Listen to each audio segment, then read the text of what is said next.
Yeah, boys. Let's see.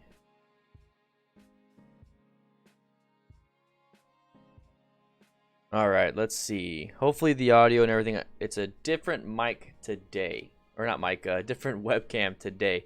So you're going to see a little bit of a difference. I left my camera in Nikki's car. So there's going to be that. That's why I'm using the my old webcam.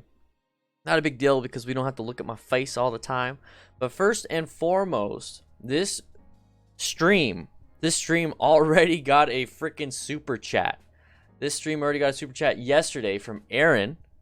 So I just want to say thank you so much. It was a $50 super chat. I don't know, it won't let me replay it, but he did a 50. So Aaron, hey Ron, thank you so much, man. I appreciate it. It didn't pop up here. I really wish it did. That would have been kind of cool to see. But thank you so much for that. So anyways, first and foremost, we're going to be going over some motorcycle accidents. This is what the motorcycle accident stuff normally looks like. You got your chat all the way to the right. We got our veteran crew members right there. We got Thomas Feely's right there. I think I said it right. I got to work on my hooked on phonics. But we got Gage right there. That one's easy to do. But see, we got 483 patrons. That's the veteran crew patrons. So if you're a veteran crew member, that's $10 or more. Make sure you send me your picture. Chris Jones with the meme face. That's fine. You do what you do as long as it's not, you know, derogatory or anything like that. I'm cool to put it up there. But yeah, we got all this stuff, and I'm just like, I feel super blessed right now. I just feel super blessed right now. So when I go over to my gentleman's ride, the distinguished gentleman's ride, okay, I noticed that somebody over here donated a ton of money just to make me hit my goal.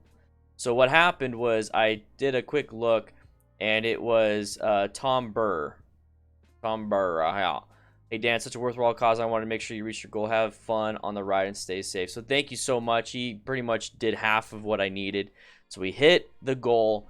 The donations still can keep going, guys. I definitely want to keep going. I want to donate as much as I possibly can to Distinguished Gentleman's Ride. And what they do is they support prostate cancer research and men's mental health. Completely 100% with what I do.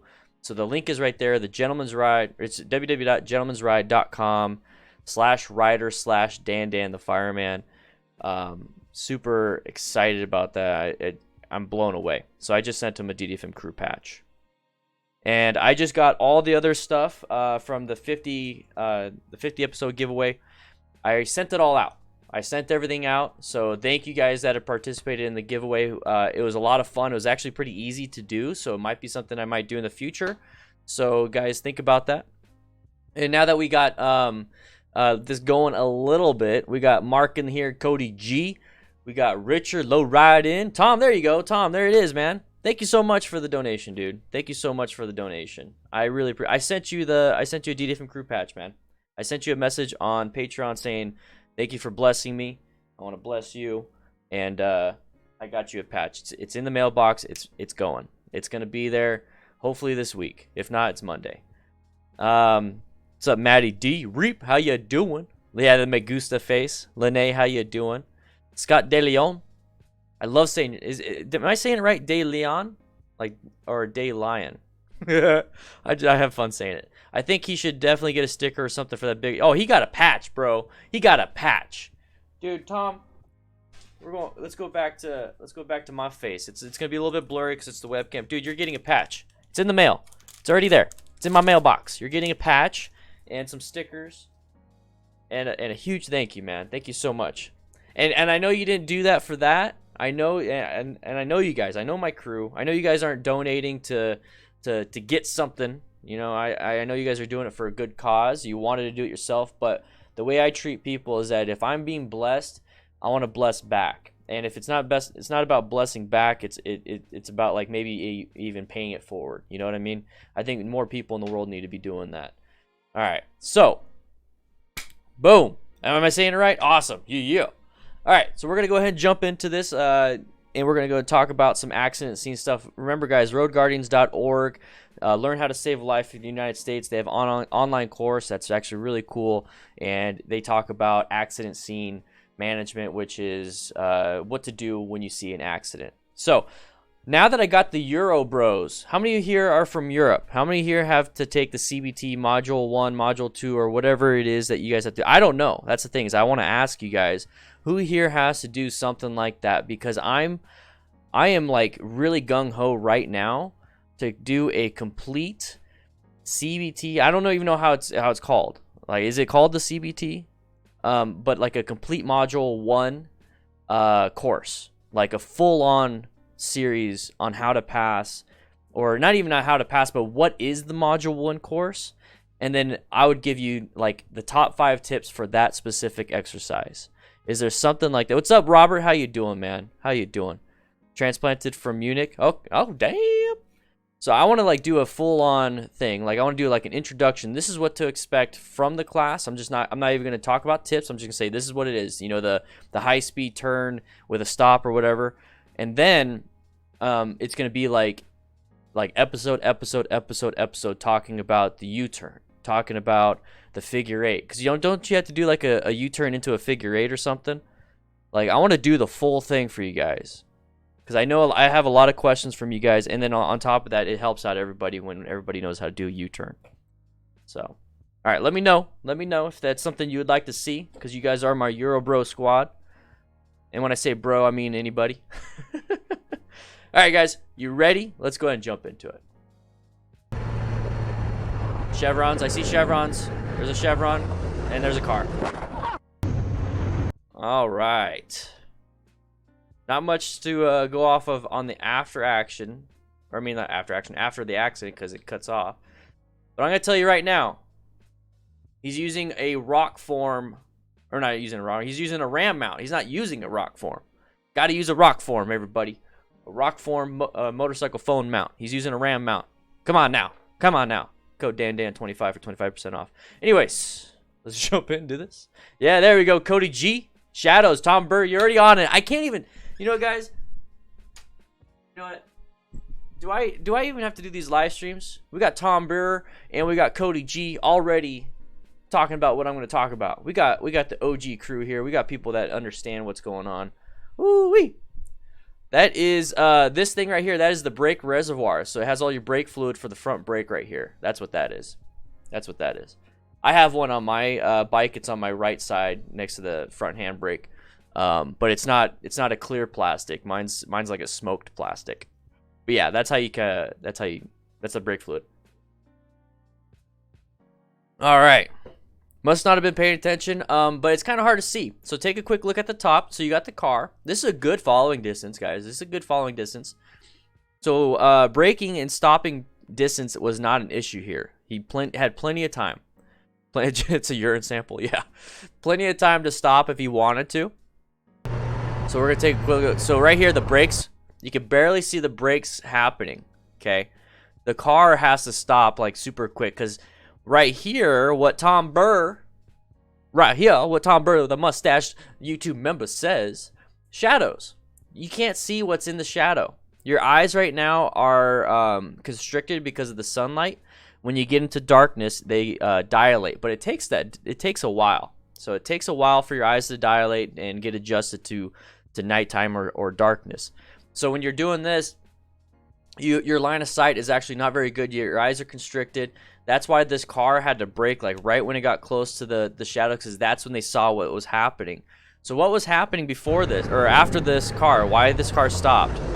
So take a quick look at. We have somebody here up on the top. Looks like they're waving something down. Yeah, so he's got 2 sticks that is telling people to slow down or stop. I'm trying to see what's on this other side. So we have, it looks like another person over here. Oh, you can't see it on your screen, but there's construction. There's some cones.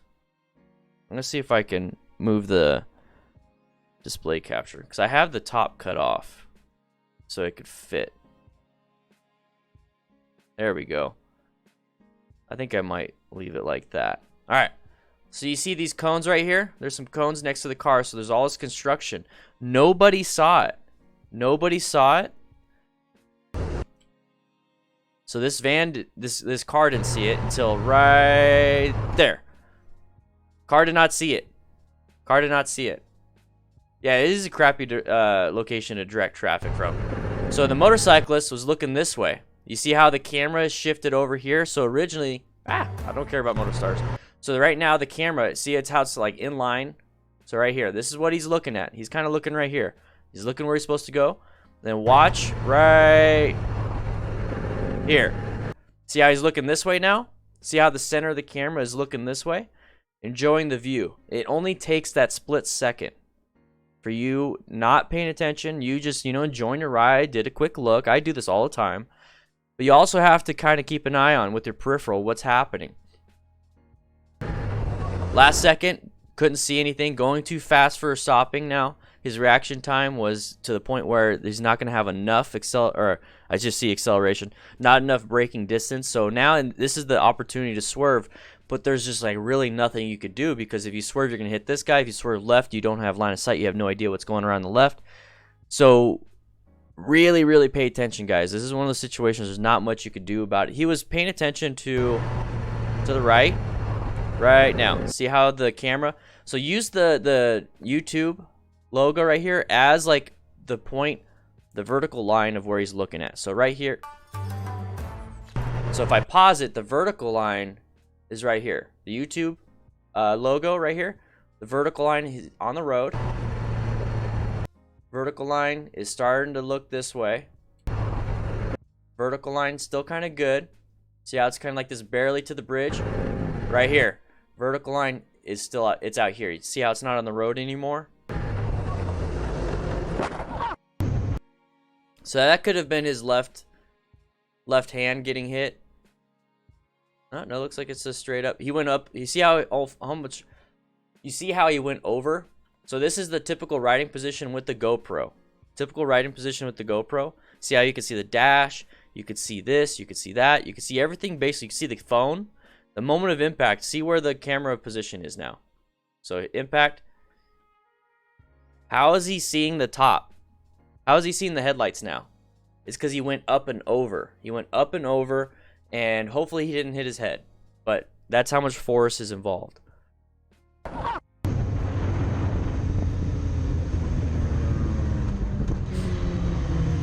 We got 2 camera views.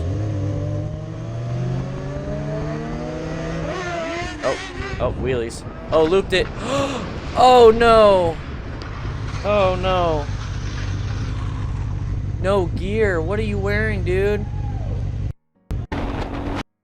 Oh, no.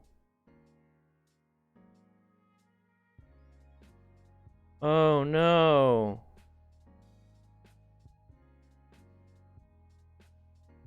That just sucks to see, honestly. Like, I know people, like we talk about don't do wheelies, don't do that kind of stuff, but it's like, man, I'm just imagining the 6 months after that. You know what I mean? I hate when people get hurt. It sucks. So everyone doesn't have any gear. Okay. Just in case. I'll do it too, man. I'll do it too. Yeah, I hope he missed his buddy. So we got his buddy in the mirror right here next to the YouTube logo. Yeah, guys, real quick, go click the link below and support men's mental health and prostate cancer research. Let's get Nikki up to par. She's not even close to me anymore on the challenge. Let's click that link, gentlemen'sride.com/rider/Nikki's Ventures.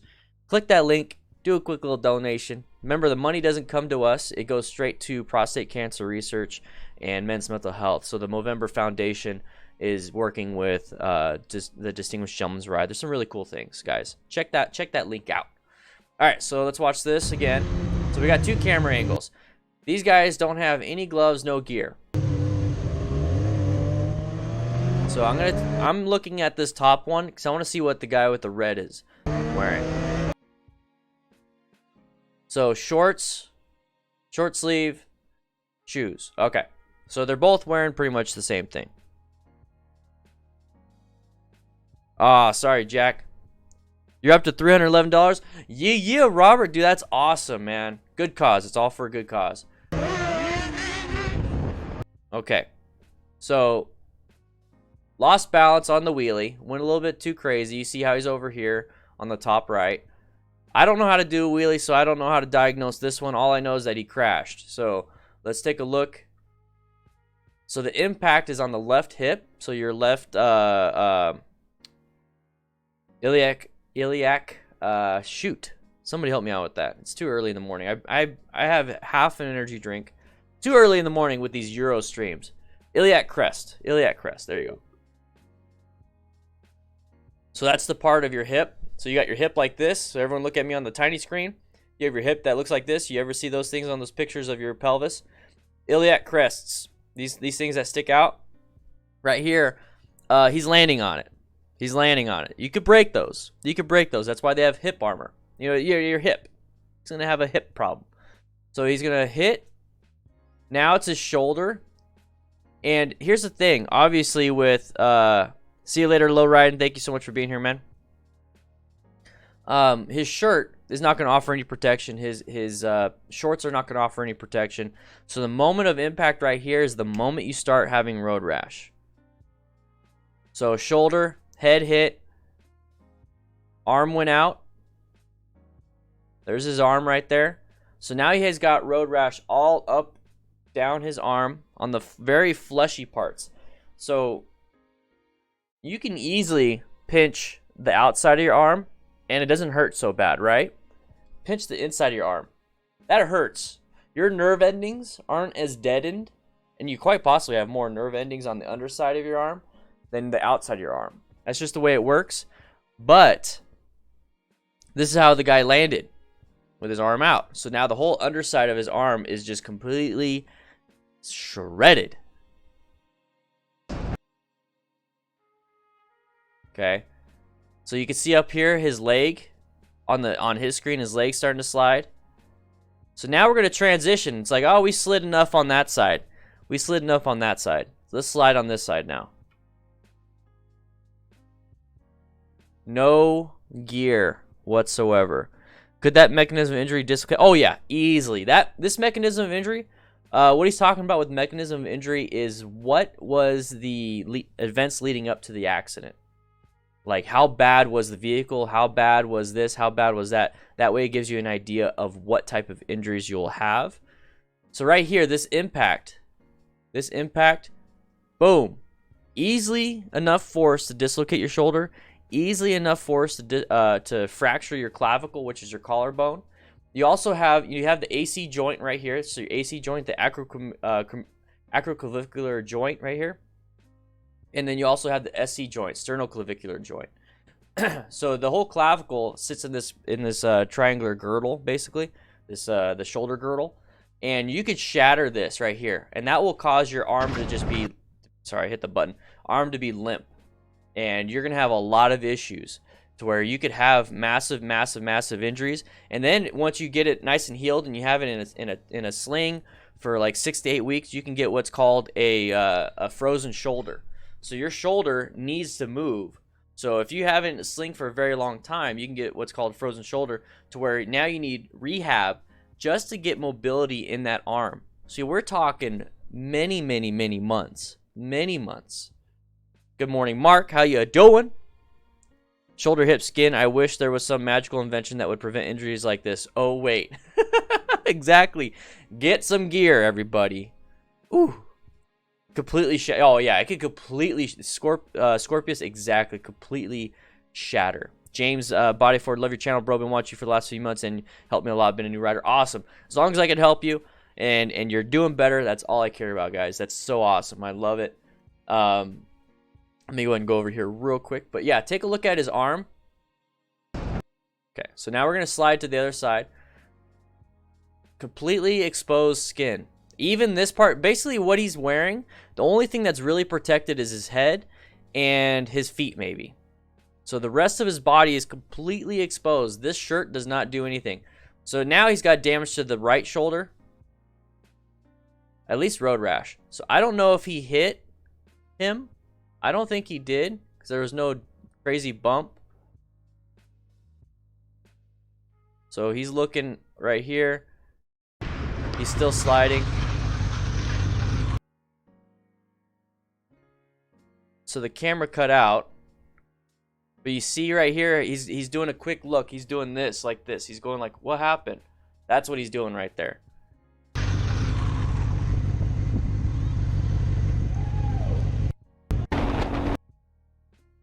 That's a use case right here. So what happened here? We're gonna go over some of the factors. This high risk.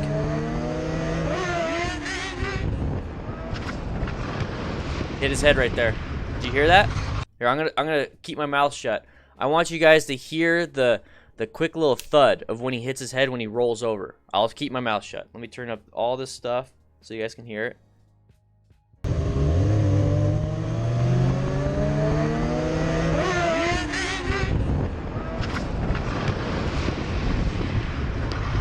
It's just like a thud. There's like a thud involved. Use case for that, high risk, high skill, doing a wheelie. Since it's high risk, high skill, make sure you have the skill so the risk is minimized. It's still high risk, so if something does happen, make sure you wear gear if you're going to be practicing wheelies or anything like that. So do not wear a white t-shirt, shorts, and then just a helmet. Okay, because if something does happen, probably reap. You guys heard too? You guys heard too? He hit his head. Probably. It's good. I'm gonna listen to it again.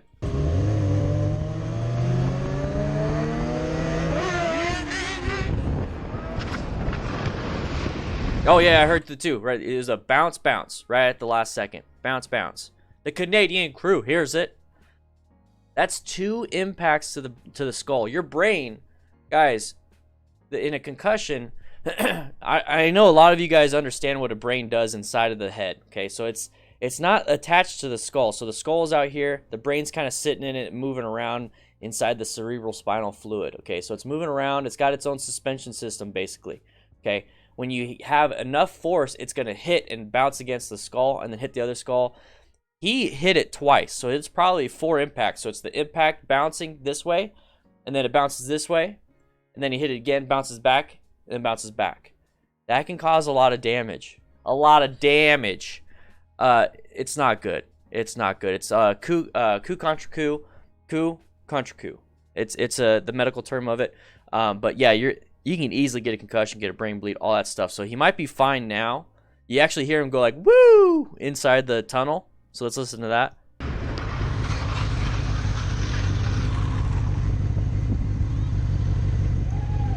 Right there. So he's embarrassed, obviously. Yeah, you just do the woo. But it could actually start getting worse and worse and worse and worse and worse. What is up, Ralph? Tomorrow, guys, so Ralph, tomorrow I'll do a stream from 4 to 6. 4 p.m. Mountain Standard Time to 6 p.m. I'm trying something out with the early crew. I think was it Tuesdays and Thursdays I'll do an early stream. Mondays and Fridays I'll do a later stream for you guys. Because I want to grab these Euro bros. You know what I'm saying? I want to grab some of these Euro bros and the Canadians. I guess the Canadians are the same time zone as we are, but still. Oh, I just had to do the Nikes. Remember, guys, if you are a YouTube member, you get these special emojis. So if you see chevrons, you see Nikes, make sure you point them out. If you see anybody that's possibly with the ego, there's an ego emoji. It's pretty cool. All right, so we got a supermoto type thing. So in order to be street legal for a lot of these dirt bike looking bikes, remember they're dirt bike looking. So you can have street tires, you can have dual sport where you have the headlight.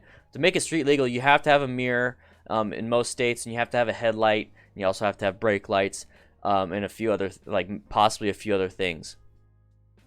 8 a.m. my time. We could try that next week. Jack, we could try that next week. We could do next Tuesday, possibly 8 a.m. That's not a bad deal. Okay, watch where you're going. You're on the line.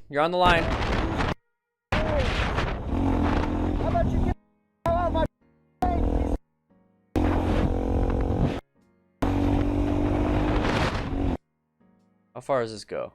Okay, now he's behind this vehicle. Not a good idea. See, this is the problem with having road rage and then talking crap to a car that can easily run you over. Oh! Attention. Oh no! Oh no! Oh, Ron! Ron, afternoon DDFM, sneaking in some love during work. Dude, Ron, I saw that you posted. I was driving home yesterday.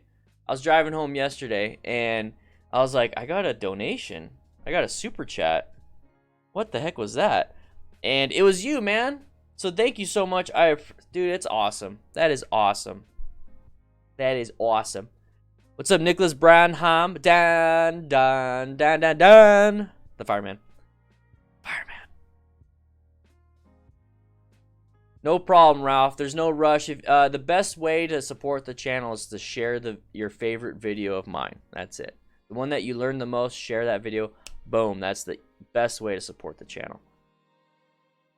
Awesome, Chibi Elemental. Your channel is amazing. Inspired me to start learning to ride. Keep being a chill, cool guy. That's the goal, guys. This is just me hanging out with you guys. All my videos, everything, this whole channel is about me hanging out. Also, a quick question. We'll go back to this video right here. We're gonna go back. This is gonna be an interesting video. I got something I want something I want to share with you guys. So Nikki is quite possibly going to start her own channel. She already has her own channel. It's called Nikki's Adventure or Nikki's Ventures. And she's got 500 subscribers. She hasn't really posted much on there because it used to be the Because Beer channel. But I really like the whole videos of me teaching Nikki, like me one-on-one, but it comes from my perspective.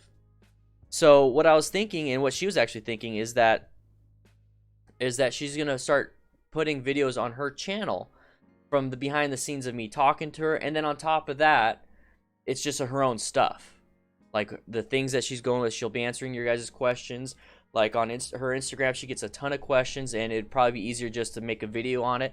Kind of how this channel pretty much started.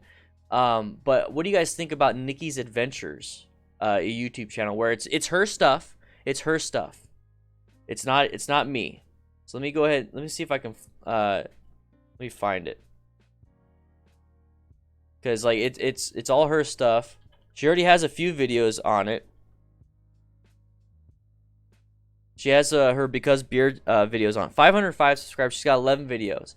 So if you're actually wondering and you want to see some of the behind the scenes stuff, make sure you guys check out Nikki's Adventures. So that's her YouTube channel right there. So I think she's going to start posting more. So a lot of this stuff on there is, so if you want to learn about beer, there you go. That's the channel right now. But she's going to be adding motorcycle stuff, life things. It's pretty much like a vlog, like one of those real vlogs. But you're going to see me pop in. So it's going to be behind the scenes stuff with me and probably my family and all that stuff. So I think it'd be kind of cool. So if you would like to join and support that, just go ahead and throw a subscribe to that, okay? Throw a subscribe. I think it'd be kind of fun. Thanks, Ralph. Thank you. Yeah, so he's in the... Oh, yeah, sorry. Let's go back. Cole, you're right. Let's do it. Let's go back. We'll talk more about Nikki a little bit later. So, yeah, blind spot. This is actually a blind spot. So the mirror right here could possibly see like this much right here. Unless he does a head check, the car driver does a head check, he won't see the person. So this is the blind spot for the car. So let's see if I can go back. So let's go back a little bit. First frame. Okay, we have an indication light. I don't know how far back.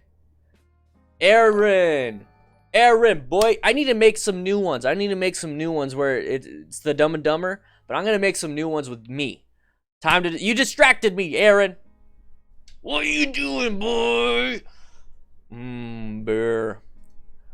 One of my goals for the channel on these live streams, as you see on the far right with the chat, is to have it completely green. The chat will just be completely green because of all the YouTube members. I think it'd be sweet. All right, so blind spot. We have an indication. I can't tell what happened before the video. I don't know if this motorcycle is shot in while this guy's been indicating for a while, or this guy just did an indication while turning his hand, turning the steering wheel. I don't know. I can't tell. But from here, being in somebody's blind spot is not good. It's one of those things that it's pretty scary. You want to get yourself out of it. So you start creeping into somebody's blind spot, get out of it. Accelerate out of it or decelerate to stay out of it. I don't like being next to vehicles. Vehicles are landmines. I want everybody to understand vehicles are landmines. Now I understand, and I keep saying I understand because I understand. No, it's just a phrase that I use. I understand that in some places like downtown or even in like Europe and all that stuff, it's just really compacted. Your best bet is to create the biggest space cushion you possibly can.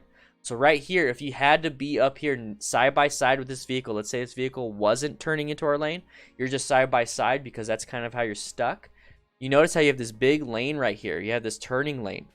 I would be in lane position 1, and I'd always be keeping peripheral vision on that car. I might be doing a quick head check here and there on that car to make sure that his tires do not cross the center line stripe for these 2 lanes.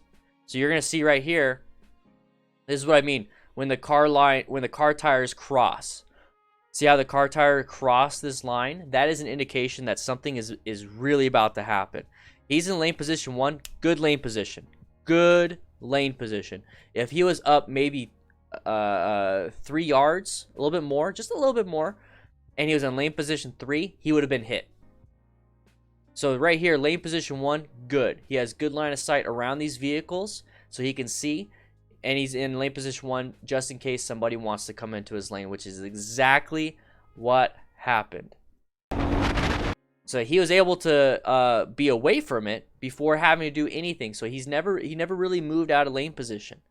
So this is how much room he has. And now he has an escape path to the left, or he can accelerate through. What he did is not what I recommend. He stayed in his lane. This right here, the flipping off, whatever. You do you. It's your personality. It's not mine. Okay? But what I don't want you to do is stay in your lane position. You see how he stays in his lane so he could flip off this person? What happens if this car driver never, ever saw you and just completed their transition to your lane? You were just hit. So what I don't like about this situation is that he didn't utilize an escape path. That is deceleration, so he could slow down to get out of the path of the car. Acceleration, so he can get out of the path of the car. Or move over to the left. It's not a swerve. You literally could just move over like you're moving a lane position and move over into the turning lane and then slow down. That way you're not, staying in that middle lane. Yes, and Ralph, the dude kind of deserved the finger. Yeah. It's an epic visual for us. I agree with that. I do agree with that. But for me, my major concern in this situation, if this was me as a rider, is my safety. And flipping somebody off is a wasted movement. That's how I look at it. No, I flip people off. I do it. I do it mainly for funsies. But here's the thing. When it comes to the rider safety, it is a wasted movement. You just took your hand off your primary control, which is your 2 primary controls, which is your throttle and your brakes. You took your hands off, so that's a wasted movement. And now you also took your head away from where you're going. That is also a factor that can cause a crash. So that is what I don't like about this situation. So for you guys, don't worry about the flipping off, and don't worry about looking at the driver and see what they were doing. Don't worry about that. Worry about your safety, which is to move over or to decelerate or accelerate to get out of the path of the vehicle. That is what I'm trying to get at. Because watch, he's looking this way. He's basically yelling at this person, visually, auditorially, whatever you want to say. He's yelling at this person. He's giving that person attention. What he's not doing, he's giving the road attention. And we're going to see what happens when you give somebody else attention that is not the road and your own safety. You see how he still had to scoot over? You see how he had to scoot over into this lane? Because this car driver did make a commitment, and if he didn't do it, he was going to hit this black car. Later, Jack.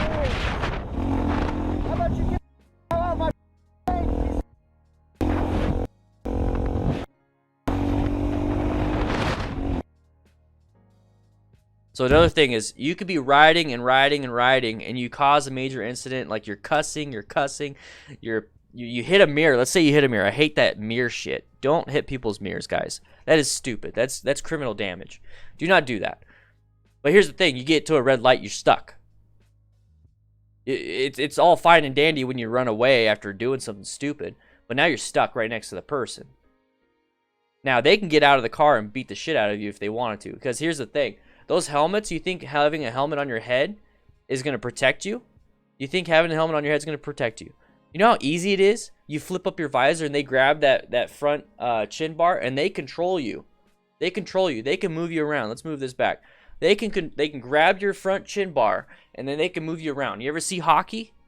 They grab the jersey, pull it over their head, and now they have full control. Have you ever done anything? Let's say wrestling, how they put their hands on top of people's heads and they can control bodies that way. That's what that helmet is. It's not going to protect you. It's not going to. They can put you on the ground and beat the crap out of you. Just like in football. Like a football coach in high school. Yeah, exactly.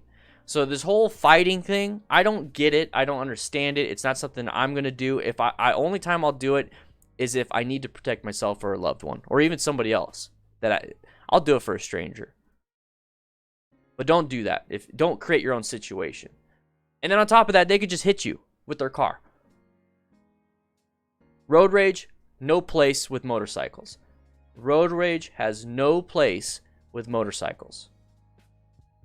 So remember what I said about paying attention to the road in front of you and not looking out to the side while you're continually going forward? Watch this.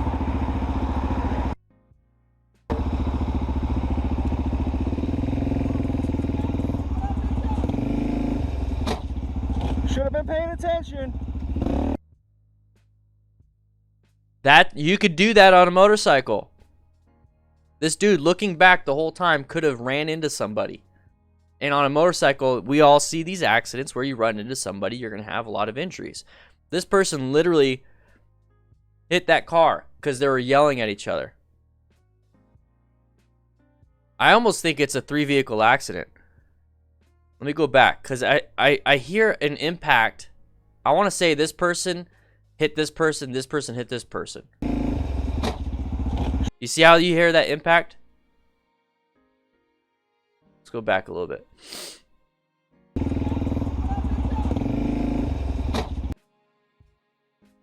There's not much I can see. Maybe it's audio. Because I don't see the bumper move. I don't see the bumper move. Should have been paying attention. So I think the audio is a little bit messed up. But yeah. Oh no.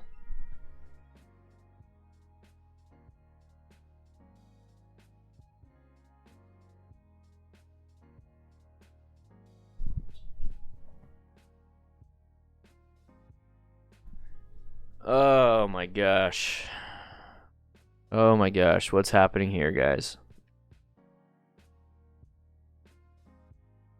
Oh.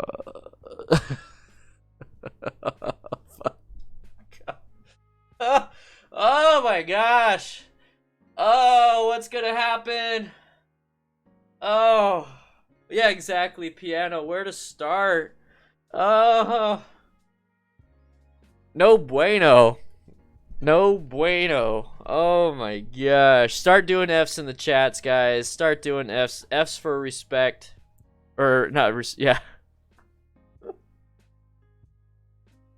Oh, F's in the chat.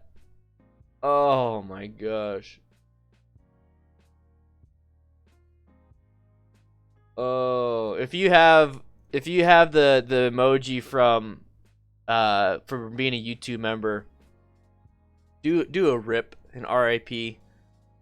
Do an RIP if you're a YouTube member. Oh my gosh. Do I even have to go over this one? Do I even have to go over this one? What do I do? Oh. All right. So we got a mix. So where do we start? Let's calamari factory squids. I get it. That's clever. That's clever, dude. Oh, I should make an emoji of a squid. How many more YouTube members do I need to get? Oh, I can get another emoji. Sweet, I unlocked another emoji. Heck yeah, I'm gonna create a squid emoji. I'm gonna create a squid emoji.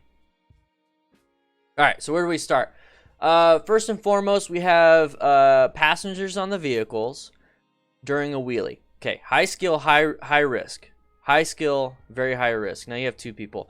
We also have no formation whatsoever. We also have 4-wheelers. So we have 4-wheelers involved. Okay.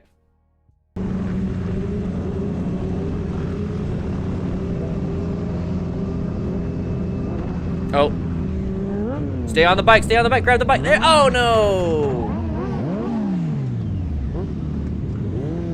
Kind of a low speed. She hurt her. Oh, watch out. She hurt her arm.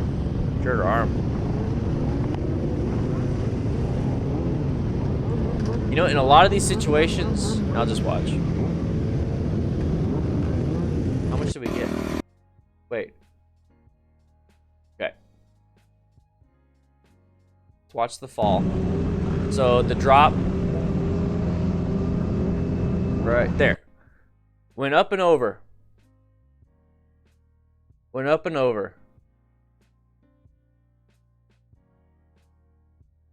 Oh.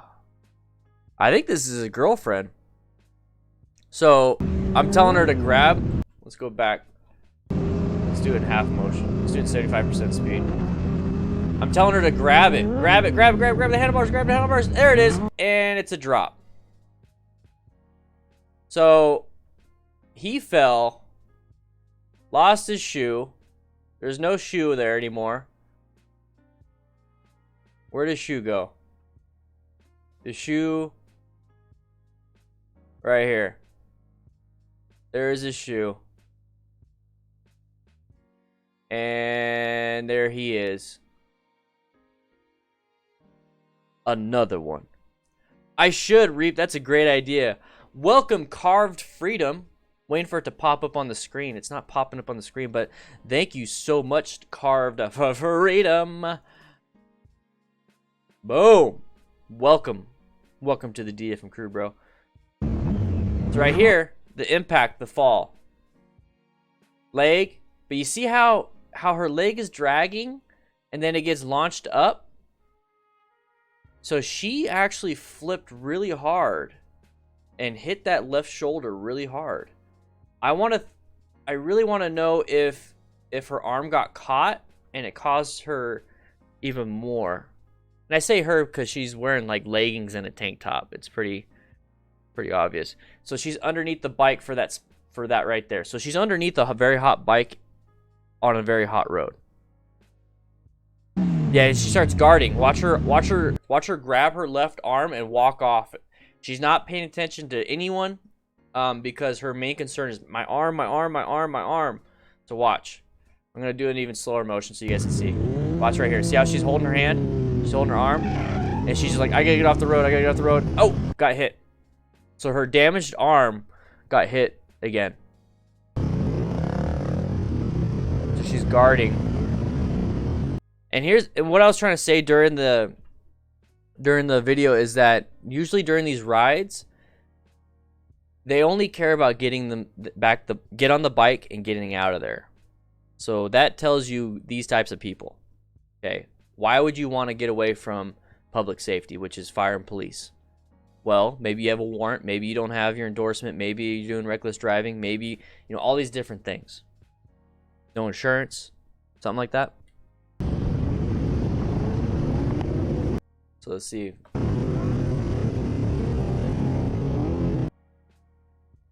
She's on the ground, guys. We got another rider here. Passenger no helmet. She's in pain.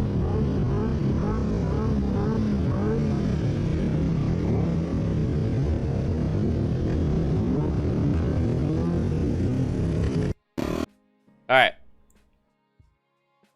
Real quick, it kind of got my attention. Okay, you don't have to be a sport bike rider. You don't have to be a stunt rider. You don't have to be any of that stuff to be a part of a group like this. You see this massive freaking Harley right here. So it's the people. It's the person. So the bike is not the cause. The bike is not the problem. It's your choices. There's a Harley.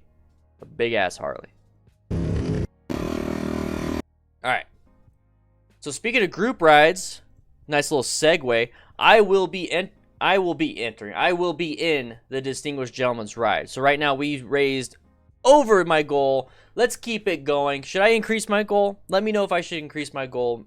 And what this is, that we're supporting prostate cancer research, men's mental health for the Movember Foundation. Okay, so this is a big old ride. I would love it if you guys would join the ride in Tucson. That'd be cool. We still got plenty of spots left in Tucson to join the. I will be riding in the ride Tucson. So this could be like a mini meetup. I'm kind of figuring out how to do a little meetup here. Okay. I'm gonna see if I could do a little meetup. And of course, Nikki over here already posted hers. So there's hers. She's gonna be a part of it too. But there's mine. I'm gonna increase the thing. Right now, I'm in second place for the group that I'm a part of, or the Tucson ride. I'm in second place for the Tucson ride with the how much money I have raised. So let's see if I can get it to the first place. Okay. So once again, none of the money goes to me. It goes straight to them, and it's tax deductible. Okay. Any donation, a cent, a dollar, it all helps. And we got Mr. Moopy. You. Mr. Moopy. Welcome to the crew. But yeah, if you want to donate to Nikki, do so. It's all for good cause. I'm just saying I'd like to win. I would like to win. Let's see where she's at. I think I could. Let's click hers. This is Nikki right here. This is my wife. Oh, 365. That's pretty dang good, buddy. It's not as good as mine, though. 365. 110. Boom. Let's do it. Slow and steady. Slow. You're also very inappropriate. All right. Now that I said that, swing on by if you would like to. Do it after the stream, before the stream. It's going to be there. September 29th is the ride. So September 29th is when I need to get that stuff gone. Hey, Deeydidit Fireman, let's do a quick little chat. So now's the time to ask your questions, guys. Remember, if you would like to, make sure you do this. Okay, do @Danny the Fireman, and then do question or statement. Whatever it is you want to do, make sure you do @Dan the Fireman. That'd be kind of cool. So a faulty Clockwork Orange. Hey, Dan the Fireman, I did my CBT here in the UK a little while ago. Do you know if it's possible to get an MSF handbook sent to the UK? We don't get a handbook or on CBT, and MSF seems more in depth. I don't know if you can. So msf-usa.org. I could kind of do you one better. I mean, I really like the books. Here you go. Let's go ahead. Here it is. Here's the book. It's in PDF form, though. So that way you don't have to pay for anything, but it's in PDF form. So here we go. It's on their website. So if you go to MSF-USA, so MSF-USA.org, you're going to have this. Then you go to library. You can get all these different things. So the rider course materials, you can get the rider course handbook, the 3-wheel rider course handbook, classroom cards, the scooter handbook. What's the core board? Oh yeah, that's cool. So it tells you what you should take. Awesome. So if you click the basic rider course handbook, this is the legit book. Oh snap! What did I get? What happened? Did my first commute to work. So Fidkio, thank you for the support. Thank you for the donation. Did my first commute to work this week, but noticed my turns need work. I looked through the turn, but always end up super wide. Could practicing locking out my handlebars help my confidence, and what can I do? I'll jump right into that real quick. But the MSF-USA.org handbook right there. Click that link. That will take you to the MSF BRC1. That's the beginner handbook. Very good. Yes. So Aaron, Aaron's good. It's low speed turn, the friction zone, and rear brake. So friction zone, a little bit of throttle control, and then locking those handlebars as best you can. Because here's the thing. If you lock the handlebars, you're going to make a really sharp turn. Okay, you're talking about like probably on the road. So it doesn't have to be super sharp.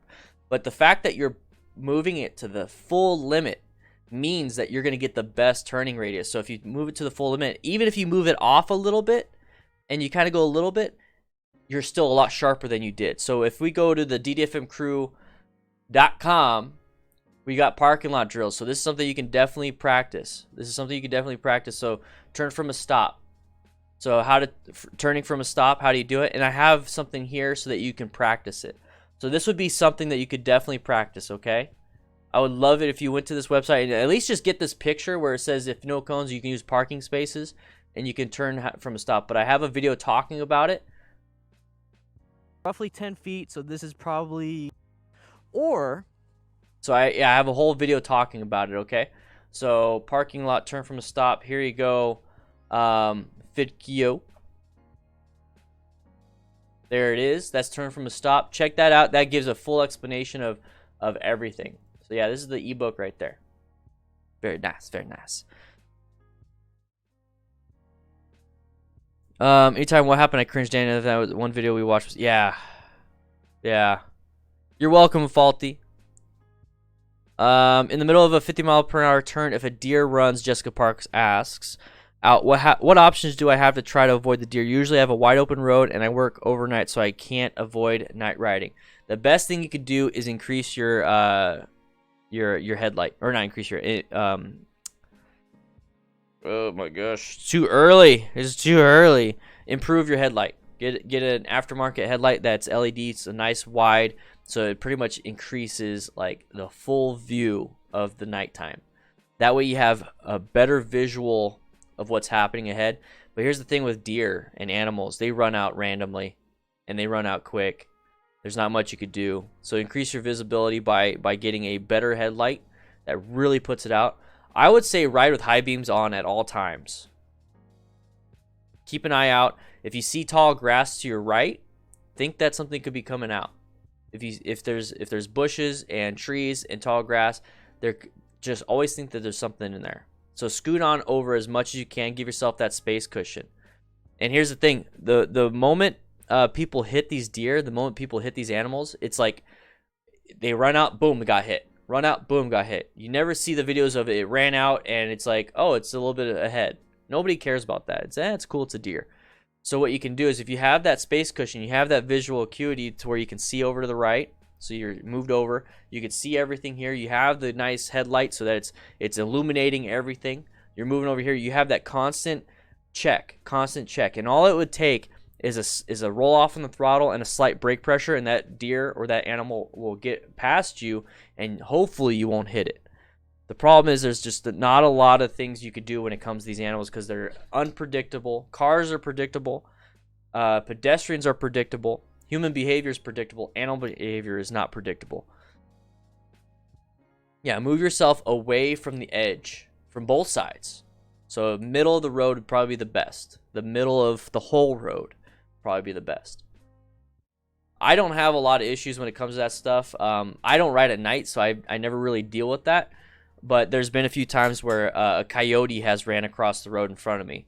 And all I did was just kind of roll off the throttle, always paying attention, always prepared to stop, always prepared to swerve, always. Wicked smart over here. Yeah.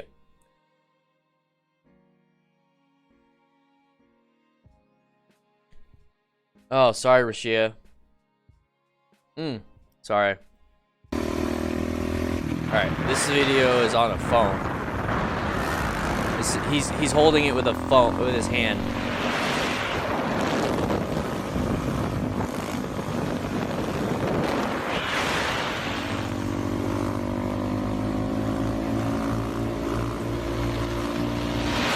Oh, there it is. There's the loop.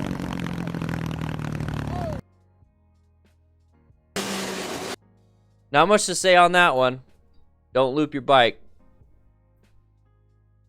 Alright, so we are riding super duper fast. Yeah, dusk is the most dangerous time. The best bet is give yourself the biggest space cushion with animals. Biggest space cushion, and make sure you have the best visibility. The best visibility as you possibly can.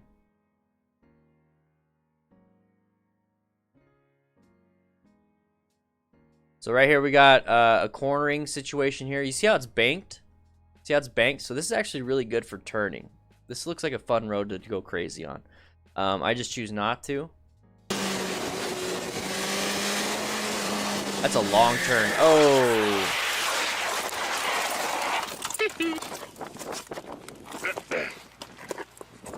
Okay. Was the low side. So he probably thought this turn was just a typical 90-degree turn. So you see how he's already started.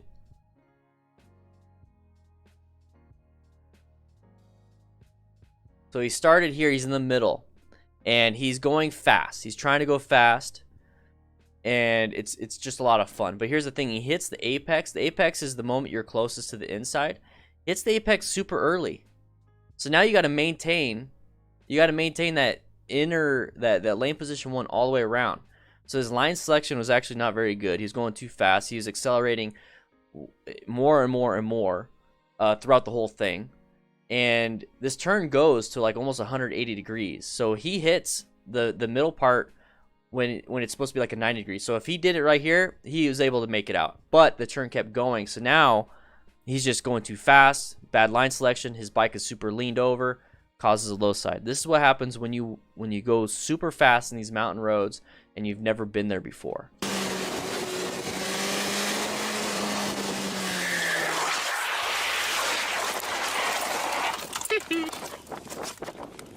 You know what? I have a video that explains that a lot better than I can. Let me go find it for you. Hopefully I don't get copyrighted. Please subscribe to help you and your motorcycle perform better. This guy's really Dave good. Williams, editor. This guy's really good. So he's at 240, 220. So this, for a little bit of reference, I watched this video like 4 times. I watched this video like, seriously, quite a while. This guy right here on the left, this is his bike. And he's never been to a track before. He's never been to a track day before. He's never been riding like this before. So he's being taught after every track session, every lap pretty much, what to do. So he comes back in. This guy is super extremely knowledgeable, 20 plus years of experience. Insane. Love him. I love how he talks to people too. So right here, he's going to explain something. It was a little bit lower, but not quite as low as you mentioned earlier. Right. So you can use all but 7 millimeters of that. But the back tire. So what they're talking about is that they have a, if you watch the full video, we're at 2 minutes and 30 seconds into this video, is he's got a zip tie on the suspension. So he knows where and how far that suspension dives. Because that zip tie will move up. That's got lots of boogers on it here, but at the moment, those fall right off. They just wipe away. What does that mean? So, we're always taught on the road, brake, turn, okay, go, right? Right. Now, that's because we don't know the road. We can't see it, we don't know what's around the corner, and there's something always coming. Right. Here, it's the same road. It loops back on itself, and everything is 100% predictable. Right. So we don't need to do brake, turn, gas. We don't need to do that. What we need to do is start trusting where we are in time and space. If we trust, the track isn't going to change, is it? No, it's not. So now what you've got to do is time your acceleration. So you brake early, you get set up, you're comfortable, and then drive through the corner. That doesn't mean accelerate, it means drive. So the goal is by the end of the day here to hot, because this is a different texture and color.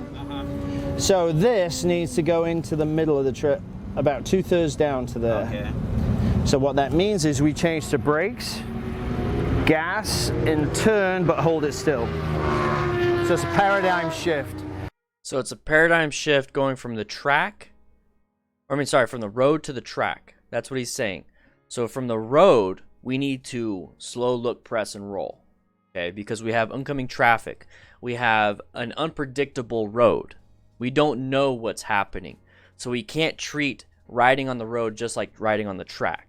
Riding on the track, we have an idea of what the road is. It loops up on itself. We know there's no oncoming traffic. We know we can use the full lane. And he even says in his thing that for track riding, you brake, gas, and then turn. For on street, you're braking, you're turning, and then gas. It's a difference. There is a massive difference between road riding and track riding. There's 2 different tools, 2 different skills. But there's a reason why there's track riding skills and street riding skills. Yes, a lot of it can overlap. A lot of it can overlap and help each other. So you can always cross-train with track riding for you to be safer on the road. But you cannot use the same skills that are specific. It says track-only skills. You cannot use them on the road. If it says track street skills, sure, go ahead. But what he was saying is that you have to slow look, press, and roll, basically, what's taught in the MSF. And you can't do what you do on the track, which is stop, gas, turn. Or, I'm sorry, brake, gas, turn. Brake, gas, turn is a track thing. Braking, turning, gas is what you should do on the street. So what this guy did, let's go back.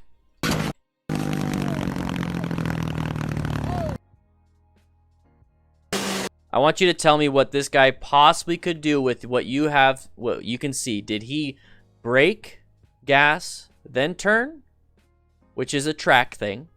Or did he brake, turn, then gas? Okay? Now that we learned that.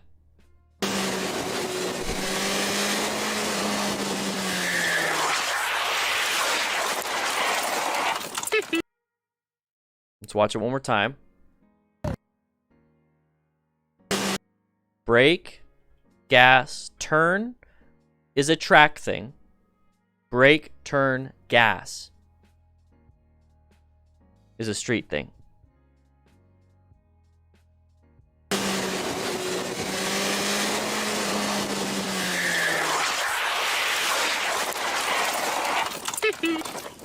I like the hee hee.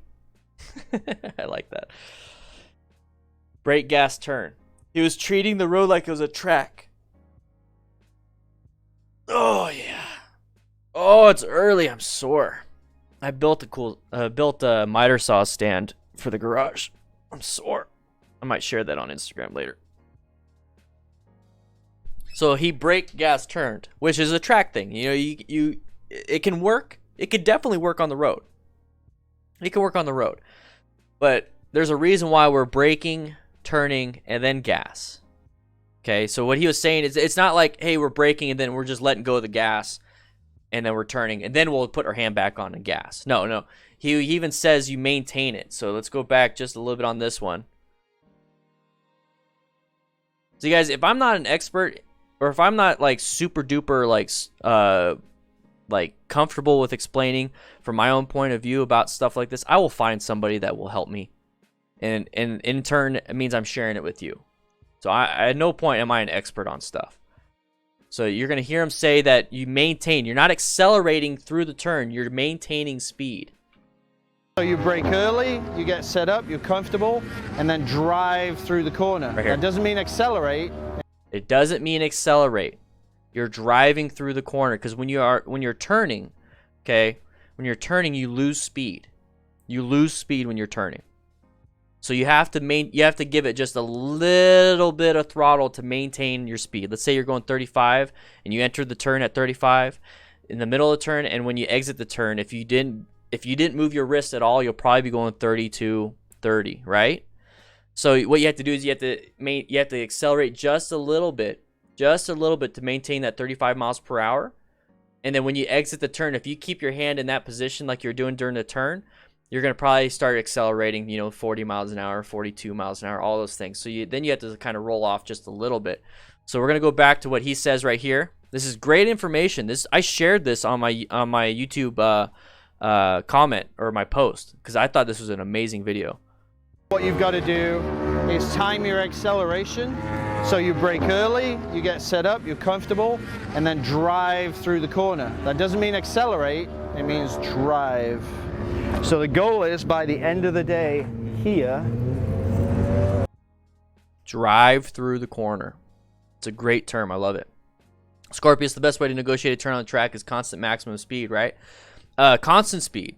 Not necessarily maximum, but having a constant speed. Now, once again, I'm not an expert on track riding. I'm not. My main focus for this channel is to help you survive on the street because there's only, 6% of motorists on the road are motorcyclists. How many of those 6% do you think actually go to a track day? Not very many. Not very many. So I'm trying to talk to the 6% of people on the road as motorcyclists right now. And I want them to survive going from point A, which is usually their home, to point B, which is work. My goal is to get you from point A to point B safely and to survive. My goal is not to shave off time off your freaking track day. So I don't know. I've never done a track day. So I can't talk to that aspect, but this guy right here, guys, if you want to get more information, this guy's insanely good. Love him. He's only got 36,000 subscribers. Let's get them. Let's get them going. They're growing. They're growing. Dave Moss Tuning. Dave Moss Tuning. Very good stuff. All right, let's move on. Rebel on the track, that'd be fun. Okay, stop.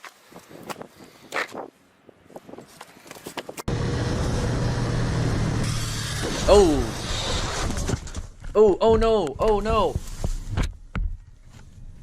Did he go underneath the guardrail? He broke that. Dude. He's got to be in pain. No, let's go back. Go back. Oh my gosh.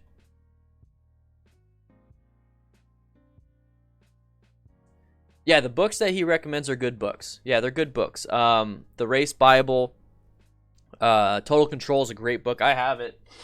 And I do have Motojutsu's book. I think his book is pretty good. I like his book. I use it to practice sometimes. It's a good structure. Think of it as like a training plan for like you get a book for personal training and stuff, so you have something to follow. It's really good. But I want you guys to think for yourself. So those are just skills, but I really want you guys to think like, why did that car come out and almost hit me? What was the reasoning behind that? How could I prevent that next time? Because doing a U-turn in a parking lot's not going to help you when you're trying to commute to work. Like it'll only help you when you get to the parking lot, or like if you have to do U-turn, like, you know, around a median at a light, which is great. Yeah, that'll definitely help. But I want to talk to you guys about why that car turned in front of you, what to look out for left turning cars, car doors, hazards on the road. Those are my things. But yeah, his book is really good, and then the Total Control book and all those other books are really good too. Okay, stop. Reap. Right there, you hear that scraping? You hear the scraping? That's his pegs. On a sport bike, it's hard to do.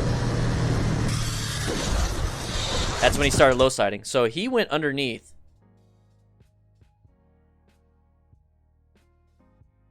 He blurred something out. He blurred this out right here. You see how it's blurred?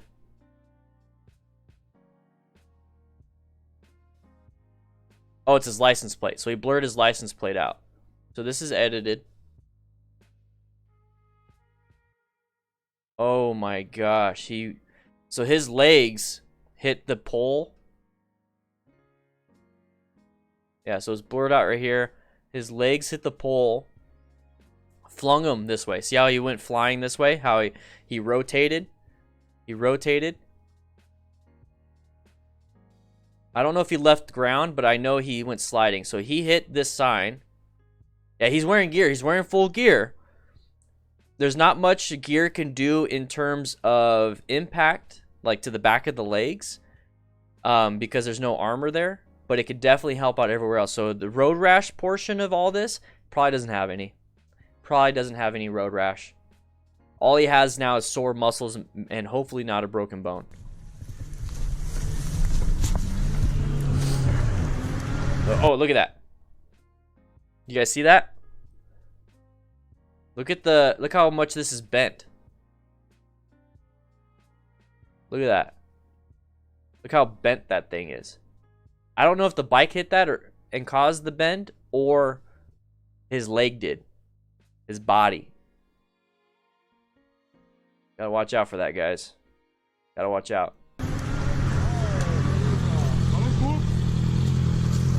The fact that he's able to put weight on his legs means his legs are okay right now. But, oh. So he's got really good abrasion resistance, which is the full suit.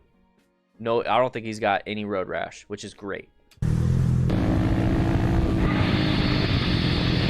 I think we saw this one before. Oh no.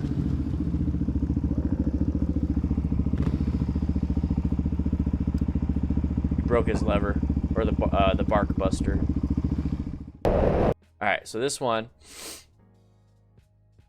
riding with a group, he's a little close to that rider in front of him. You see how this is actually a good thing. So if you guys point anything out, please tell me. That's the great thing about the crew, is that I'll point something out, but somebody else with their vision, their eyes, their knowledge will point something else out, and I learn. I love that. I love learning from you guys. So right here, you got this guy right here, the second rider. You see the following distance between him and this first rider? It's pretty good, right? You see the distance between these next two riders? Not so good. You see the distance between the guy with the backpack, the one that's going to drop, and the rider with the GoPro? It's pretty good. So right here is not a good following distance. So your reaction time is severely diminished. So Matty D, yeah, so not staggered. Well, on turns like this, I actually prefer that people don't ride staggered on turns like this. Unless you're just going to take it like at the speed limit and going super slow. Okay? For turns like this, I like to have my own lane so I could see. And I like to see well ahead of time. Once it gets into a straightaway, yeah, stagger it up, make it nice and tight. Perfect. But for this, I prefer to have my own lane. All 3 lanes of the road. So yeah, so following distance between rider number 1 and 2, good. Between rider 2 and 3, not good. Between 3 and 4, good. Not good. You had a bad line.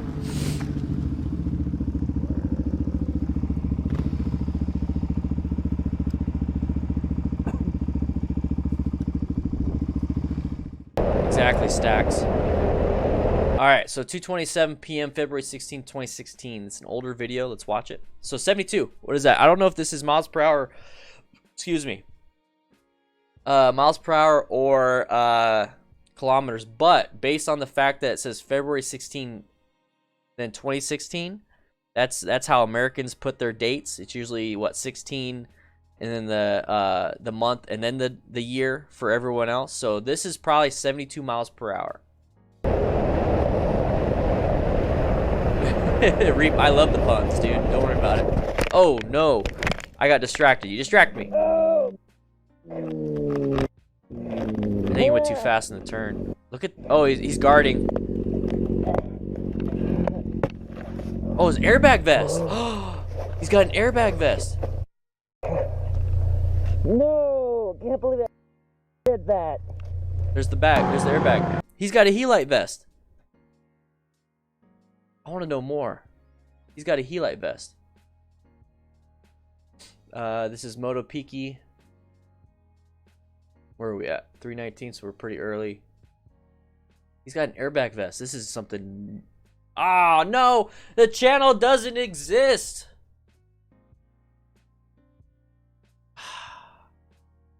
He unclipped it. He unclipped his vest and it fell off afterwards. No! Canadians do both? Okay. Canadians do both.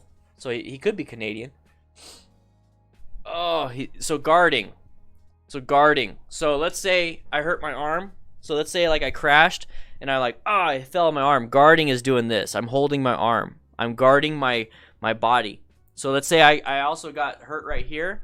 I'm doing this. This is guarding. Walking around like this or touching my leg and kind of walking. I'm guarding my leg. That's what that means. So there's usually an injury. Involved when it comes to that. So you'll see him. Let's go back. This was interesting because it's an airbag vest. Now that I have a little bit more information. I don't watch these videos before. I try to keep these. I see the first video and I kind of skim through, make sure it's not road rage stuff. And then that's it. I have no idea. You still guard yours now? What happened? Oh, wait, no, I think you said something, Tech. I remember you said something. You had something really bad happen. I remember that. All right. A little bit fast in the turn. He's going 75. Okay.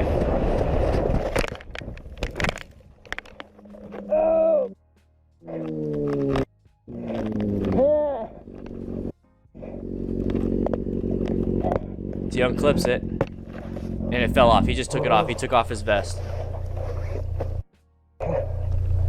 No, can't believe I did that. So this looks like the older style vest. So if you guys are wondering what that looks like, so Helite airbag vest. This is probably what he's wearing. I don't think he's wearing this one. I think he's wearing probably this one. So this is the Helite airbag vest. This is what it looks like on him, but it's probably the black one. And what happens is that it expands. Spurgeon here with REVZILLA, and today we are going to take a look at their I want to see it where he inflates it. Is this already inflated? No, not yet. This tether is on here to go ahead and pop your vest. But for the most part, this isn't something that you have to be concerned with. It takes a really aggressive yank to actuate the airbag feature for the vest. Now, the construction of the vest throughout is going to be 600. I have a feeling that this video is going to be copyright claimed because I'm watching REVZILLA, but I want you guys to see what this vest looks like and what it does. 100D textile, abrasion resistance, and you're going to have a massive amount of reflectivity working its way across the entire vest as well. And then for the fitment, over on the left-hand side, what you'll see is you're going to have adjustment straps with the Velcro. So if you want to fine-tune the fit, you can go ahead and you can secure it down a little bit further, which will allow you to just kind of see exactly how you want this to sit on your body. You want to make sure it's nice and secure, it's not moving around, but you also want to make sure that it's not so tight that it causes you any kind of discomfort. Okay. Now there is going to be a back protector here. This is going to be a CE level 2 SAS type back protector, and it's going to be dual purpose in its functionality. I've been waiting for. This is where we're going to go ahead, we're going to pull the tether, and we're going to show you exactly how this works. So it's going to happen very fast. And like I said earlier, it's going to be, Is that how it works, Mr. Moopy? So REVZILLA, we're driving business, we're getting views for your thing. At no point am I taking anything away from you. I am showing my viewers, my wonderful, wonderful DDFM crew viewers, that this is the Helite vest. This is something that you can order off of REVZILLA.com, and we want to show the safety, and you are helping us do that. So thank you, REVZILLA. Do not copyright claim me. It's going to be one of those things where you really have to give a good yank on this, but from an inflation standpoint, it'll inflate in 1/10 of a second, and this is the large, so this is going to be utilizing that 60-gram cartridge. Now there are replacement cartridges, so the 60-gram cartridges are going to be $25 a pop, and then the 100-gram cartridges for the long vests come in right around the $30 mark. So once we go ahead and you inflate this, make sure you can always keep a few backup cartridges, in your garage, in your toolbox as well. So Bernie, go ahead and brace yourself. This would be attached. So real quick, that explains you said you would hate for it to go off. If you have a backup cartridge, you can do it again. Attached to the frame rail of your motorcycle. Bernie accidentally isn't paying attention, runs in the car in front of him, and bam! So it pops up. Now Bernie, what I'll have you do is just turn sideways, and you're going to see how this comes up. It actually pops up. It's giving you that support underneath your collar. It has a very firm touch to it, and you can see how large the inflation portion sits. Bernie, go ahead and face backwards for me. The back protector is doing its job. It's working on the outside of the air channels. It's actually pushed out, and you can see how far it pops up on the back of the neck, again, supporting that helmet. And it's been about 10 seconds so far, and this is still inflated. Bernie, go ahead and turn forward. So once this is inflated, it's going to stay inflated, and you can hear it slowly just hissing out, and it will slowly deflate for you. But it's going to do that functionality as it comes down underneath your arms. This is So that will protect your chest right there. This is creating a ridge for your chest. exactly what you'd expect. Mark, you want to see one with the helmet? Let's go to Helite. Let's go to the actual website. We're going to go to their website, Helite.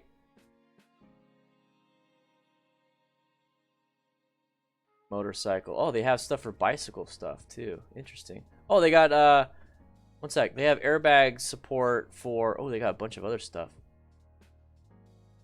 Where is it all at? So they have for horses. I wonder if you have a vest for that. Seniors. Interesting. Bicycle. I'm gonna tell you what. Right now, guys. I don't know how many times I've been to a call where there was a senior citizen that fell. Something could have been prevented. But the problem is the bones are so brittle at that age that you're going to break something. If a senior citizen or if for anybody at at an older age breaks their hip, there's a 2/3 chance within 2 years they're going to die. That's a statistic. So breaking your hip as an older person is almost a death sentence within 2 years. Look it up. Read a book. All right, so let's look at this. So the guy probably had the turtle tube back, or the black. Ooh, they have a mesh jacket. Ooh, wow. Whoa, they have a lot of stuff. When I first looked at them, all they had was these. But they got GP Air, so it looks a little bit thinner. They have a full-on everything. Oh, this is the original one. So this is the new one. This is the original one.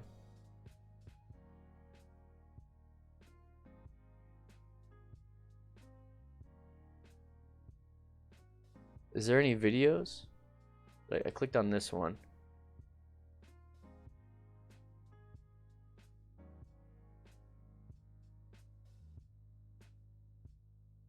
Oh, she got lucky. She got good. Nice. So their website seems to be a little funky monkey, but so this one looks like this is the only one I could really find with the helmet. See how it pumps up with the helmet on? So what that does is creates a neck collar. So you know how helmets will bounce around like that? That's going to create a space cushion to where it's going to keep your head in line and have cervical spine movement, or no movement on the cervical spine. And it gives you that extra air protection, and you get a really good look at where those air channels are running. How does it feel? Feels nice? Feels great. Yeah. So for those of you out there that want to add... Cool. All right, let's go back. Nighttime riding.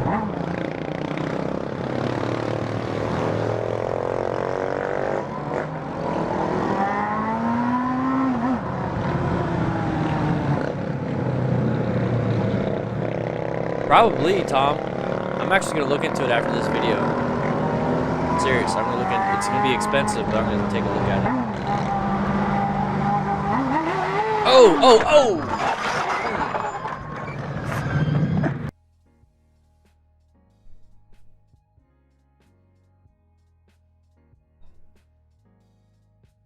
Oh!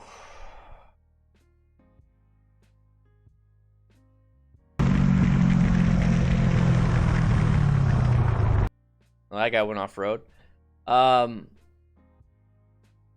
Yeah. So what happened here, guys? What happened here?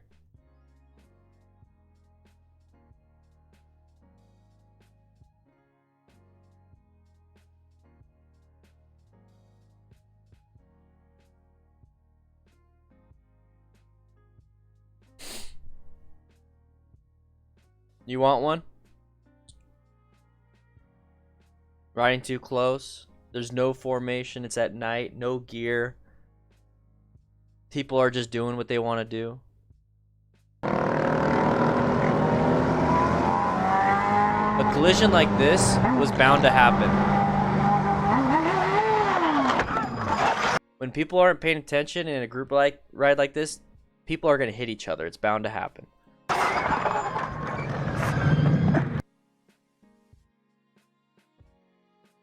You have to hire a tailor to stitch in new knee pads. All the armor pants I buy, none of them ride right.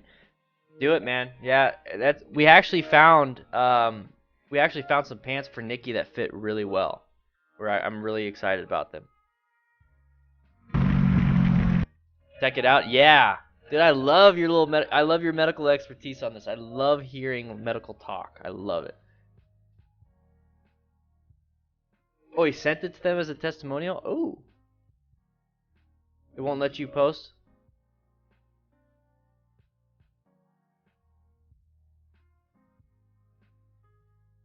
Let me find it. Let me see if I can find it.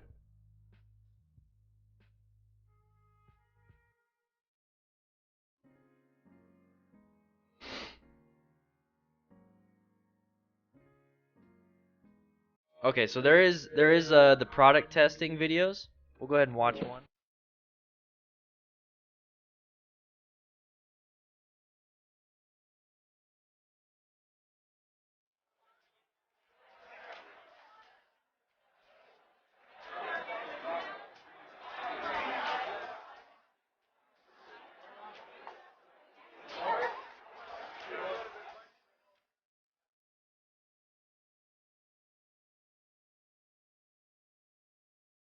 Lands on the back.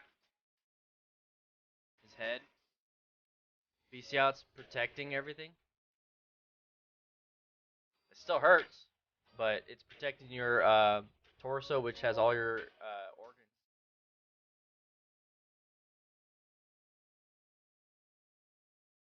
Oh, wow. They are doing full on everything. Got some stuntmen.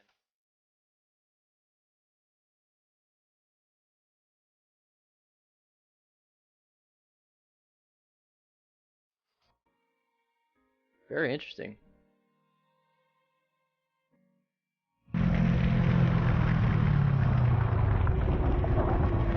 Can't tell what happened too much because there's not much before the scene, but too wide. It's like I'm never going. So real quick, before we jump into this, dude, I just watched Once Upon a Time in Hollywood. I loved it. It was funny. I like the ending the best. But yeah, stuntmen get a whole new. I got a whole new outlook on it. I've always liked stuntmen, but man, that's crazy. So we got rain. Anybody notice the rain? See the GoPro, how it's all fuzzy? See this right here? We got a raindrop on the left. So possibly loss of traction, possibly low visibility. Yeah, Chibi Elemental, they do cost a lot, but here's the thing, they cost like double last time I looked at them. So the technology is getting more and more and more advanced, and it's getting, production costs are getting smaller and smaller and smaller, so that now as consumers we can actually get these things. So I think in about a couple years, airbag vests and airbag clothing is going to be the new thing for motorcyclists. You heard it from me here. Within the next 10 years, I see that becoming the norm. Back here, it's like I'm never going.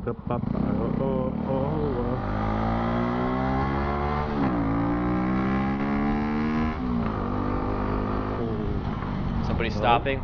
Start applying the brakes. Oh, high side.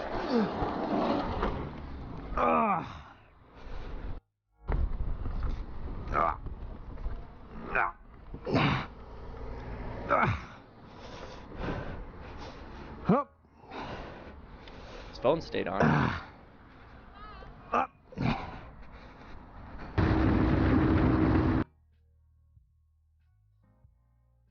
All right, so we understand that it's raining.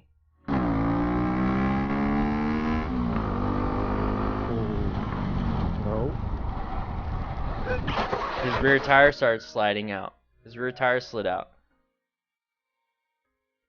Wall terrible.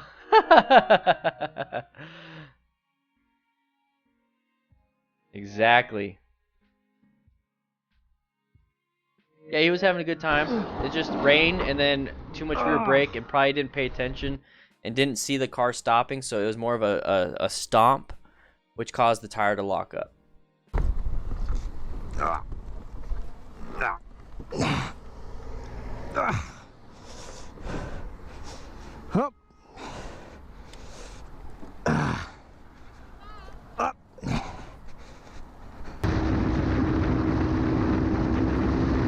I don't think he has gear on either.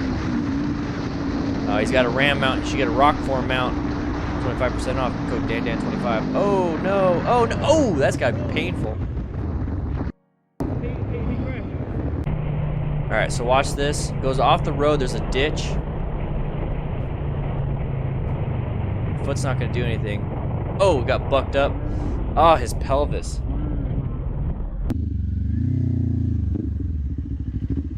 You good, man? So surprised he's standing up. Oh, it's a Harley Sportster.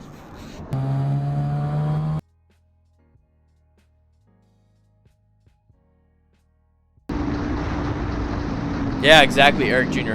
Rider 2 did not panic and do the same thing. And that is definitely an open book risk, because you see right here, so watch him do the bump. Here, we're actually going to go slow motion. So open book fracture, front of your pelvis. This is your pubic bone, okay? Open book fracture opens up. It's your pelvis. So if you take a look, we're going to slow it down even more. He slowed it down for us, but we're going to slow it down more. So watch him when he gets bucked. So this is why you lift your butt up when you hit an obstacle. Right there. See how he got bucked off the bike? those impacts will hit your pelvis and probably break your tailbone or damage your tailbone easily. So that's your tailbone. But now, when we scroll over, when he lands and hits it, the bike, see how it's going down? It's how it stops. See, watch. So see how he's up in the air? And then it stops. Boom! The impact right there. That is your junk. Okay, so now you have possible testicular damage. Yeah, if I go more into it, you know, whatever, probably definitely gonna get demonetized. You're gonna have damage to that, but what's behind that is your pubic bone. What's behind that is your pelvis. You could either shatter your pubic bone or crack it, and then get an open book fracture. So right here, he's in the air. He's in the air. Look how long he's in the air. Look at that. Okay, so in the air, in the air, in the air, and then immediately deceleration. Boom! That right there is a possible open book fracture. And then right there, you see how his legs, okay, see the back end of that tire? This bike just landed and solidified itself into the ground. But the rider, his momentum, his kinetic energy is still traveling. So when his legs, he went up and over, hit his pelvis, went up and over, his legs, his two femurs, his upper leg part, hits the handlebars, and you're going to see the back end of the tire of that bike sling up. That means he had so much force to lift a 500-pound bike up. Right there, he grabs it. There's the tire. There's the tire. And then now a handlebar is actually into his chest. Head into the ground. Look at that impact. We're doing slow motion, but head's into the ground. I think it broke the shield right there instantly. And not too much when it comes to road rash, but this one had major, major, major impacts. Okay, now that you have all that information, we're going to increase the speed back to 100%, and we're going to watch it in full motion.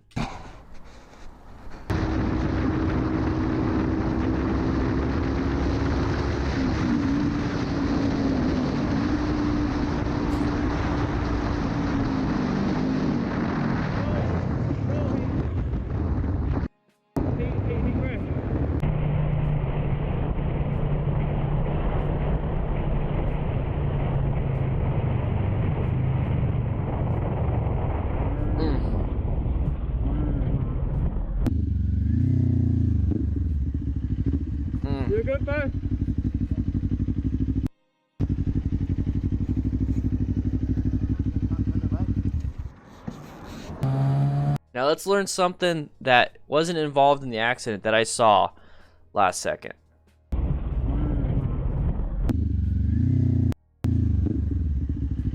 Look at all this gravel. You see how he's going over it nice and straight? He's not accelerating while he's in the gravel. Who here is scared to ride on that stuff? I get a lot of questions about gravel, and it's like, man, we can only ride on asphalt. Has to be tire to asphalt, only tire to asphalt. But we got a ton of gravel right here. Adrenaline is a hell of a drug, Aaron. Adrenaline is hell of a drug. But look at this. Look at all this asphalt. Or not asphalt, but all this gravel. All this debris.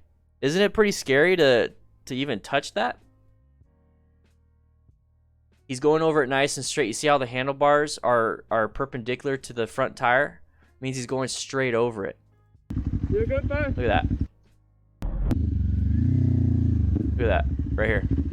Going over it straight. No acceleration. No braking while he's in the gravel. Once he kind of came out of it. Okay, there's a little bit more here. But once he kind of came out of it, he's not doing massive sharp turns. And you see how he's straightening up before he actually comes to a full stop?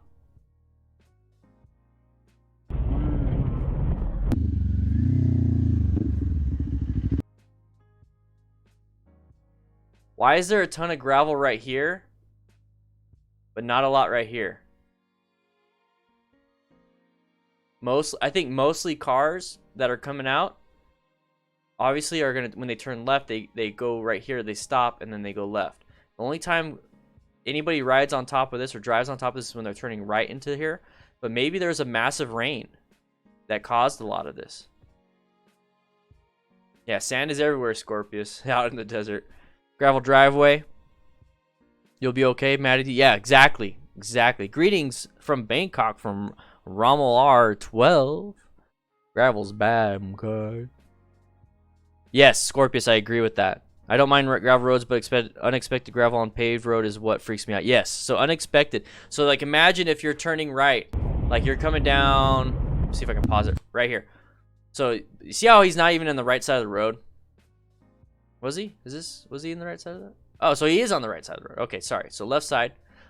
So, that's why there's a lot of gravel there. In the United States, a lot of the gravel is kind of pushed away because people are turning right. So, unexpected. So, let's say you're going down this road. You're just like doing your thing and you got to turn into here. Unexpected would be you start turning and all of a sudden you see a ton of gravel. So the best thing you could do is see way ahead of time, have good vision. And if you do see gravel, do what this guy does. Slow it down. You're good, man. Slow it down. Now, if you try to go through it, like haul ass and make this turn, which is a blind turn, by the way. If you haul ass, try to make this turn, you're in the middle of a turn on top of gravel while accelerating, causes a low side. If you just go over it, kind of almost not idling, but coasting over it, and then when you're out of it, giving it a little bit of acceleration, you should be good. You're good, man. Exactly, Julian.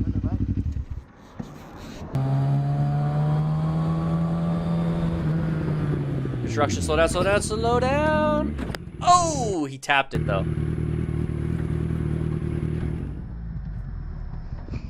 He was gonna make a swerve, but then he decided not to. He actually did a pretty good job on that one. But the one thing that could have helped prevent that incident. What's happening here? Can you see around this? How many times have I said, take these turns nice and easy, especially on blind turns? With my mountain riding videos, part 1 and part 2, with the ride along, I talk about blind curves, and then I talk about what could be on the other side. I don't know, so therefore I will slow down just in case there's a stack of cars sitting there.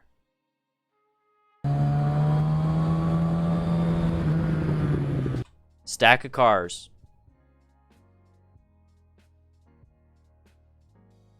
Yep. So this one, lane position, this is probably lane position 3. So you got 1 right here next to the center line stripe, 2 is in the middle, 3 is towards the outside. So this is like 2.5, which is actually not a bad spot for riding, but it's a bad spot for this situation. This situation, it decreases your line of sight. So move over to full on 1.5, 2. I would stay in the middle. But the thing that will help me with my reaction time, with my reaction distance, because remember, stopping distance is the reaction, the application of the brakes, and then the actual stopping. So the moment you figure out you need to brake, the moment you apply the brakes, the moment you stop is total stopping distance. This view, this line of sight, does not give me a good reaction time. It does not give me a good reaction distance. So if I slow down, I increase my reaction space cushion, how I could say that. So reaction space cushion. So slowing down will help you on this turn. Going a little bit slower. The goal is to get from point A to point B. We're not here to go fast.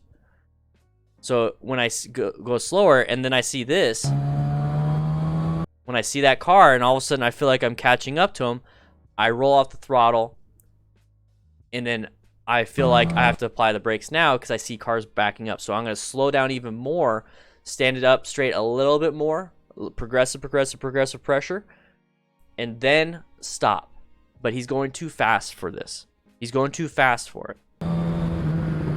Yeah, hit that like button, boys. But he's able to save it. It wasn't a very massive incident. Okay, he just tapped him. Hopefully it was just a tire and there's no damage.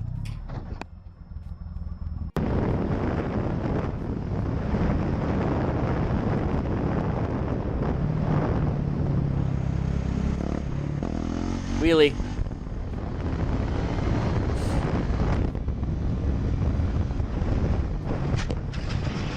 Ooh, his shoe fell off. I think we got Nikes in the chat on this one.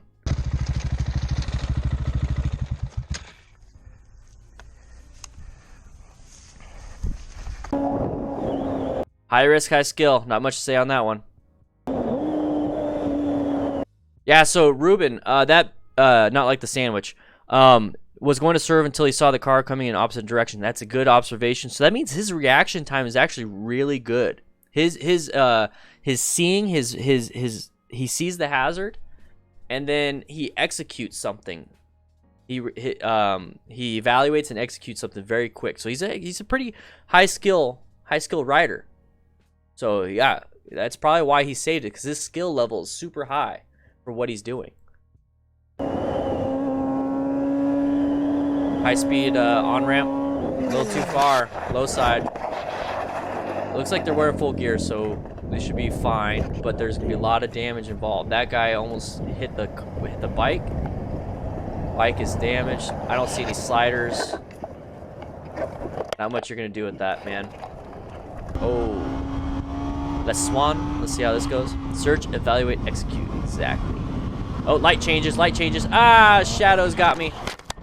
You see the shadows? You saw that? We're gonna watch that one. So, time of day. See how bright that sun is? Time of day plays a huge role. So the corner is shaded. That's gonna mess up your line a little bit. It's a mental thing.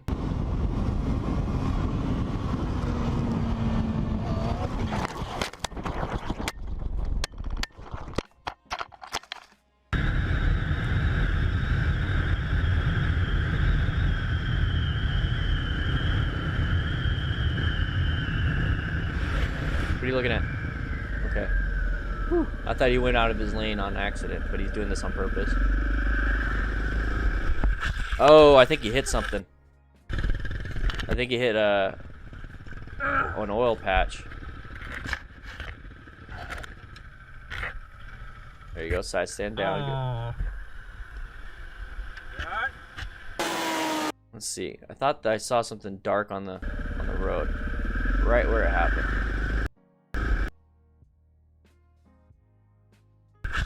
Nope. And that's just a shadow.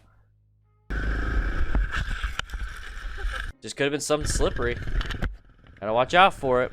Proper body positioning would help out so that your tires have the most traction.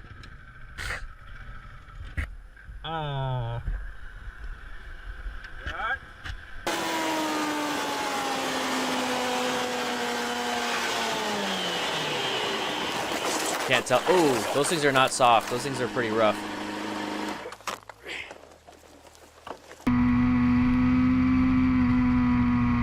See, these camera point of views, I can't tell too much what happens. Alright, sharp left turn, chevrons. Whoa, whoa, whoa. Okay, so too much brake. It almost turned into I think that was a high side. Crash. So too much brake. You see how the bike starts swaying? That's that rear tire swaying around.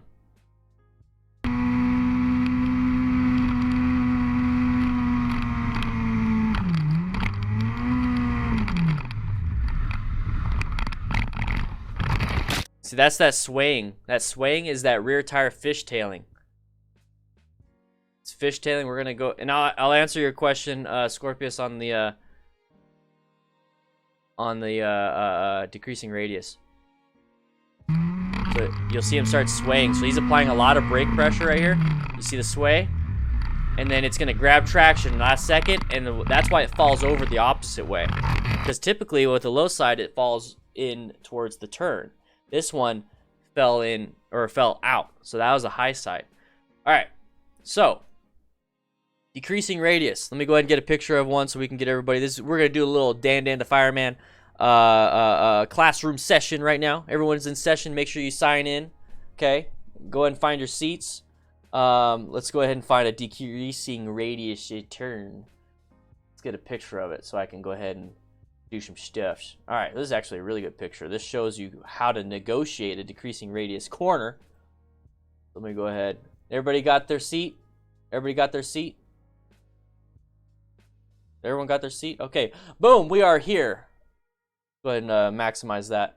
We are here on a decreasing radius turn. So what is a... Yeah, there will be a pop quiz after this. I want you to tell me what an increasing radius turn is. All right? Pop quiz. Increasing radius turn, if there even is one. Decreasing radius turn. I call the seat up front. You get to sit next to me, babe. Decreasing radius turn. So what a decreasing radius turn is, typically you have a turn. I wish I could put my hand over it. Let's do this. New tab. So let's go over here, Google. So this right here is a normal turn. Okay, this is a normal turn right here. So you see how you have like a 90-degree turn. So what they're saying is that red line is what you want to do for a normal turn. Okay, is a normal turn. So it's showing outside, inside, outside. That's great. That is a good way of doing things. I prefer middle, so I can have less hazards on the inside and the outside.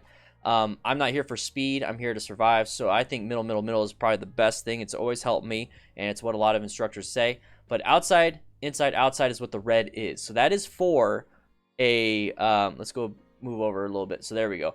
So that is for a normal turn. So you see how when you exit a turn on outside, inside, outside, you continue going straight on that outside portion, correct? But on decreasing radius turn, it keeps going. It's pretty much 180 degrees. Okay? So decreasing radius, what that means is that it just continues the turn. And you see how it looks like a 90-degree turn here, and all of a sudden it looks like it goes in. It goes in a little bit more. See how it's not even? It's not a full U-turn. It's like a U-turn with like a little bend in it. That is a decreasing radius turn. Lion. Yeah, pop quiz. There you go. You get nothing for it. Good job. You get a sticker. But with the decreasing radius turn, the way you want to take it is with the green. You see how he's staying in, or he's staying out, and then goes when you see the straightaway. That is the key. Do not accelerate out until you see the straightaway. So we talked about with the other video, street riding techniques, is that you for track techniques, you brake, gas, and turn. So street riding techniques is brake, turn, then gas. Brake, turn, gas. So you're braking into the turn, you're making the turn, okay? You're just holding throttle to maintain your speed, or you can roll off throttle to go even a little bit slower, just a little bit. And we're not talking about stopping. So you're going through the turn, so you're braking before the turn, you're turning, you're not accelerating, you're just driving through the turn. About right here towards the top of the picture, you can see the exit.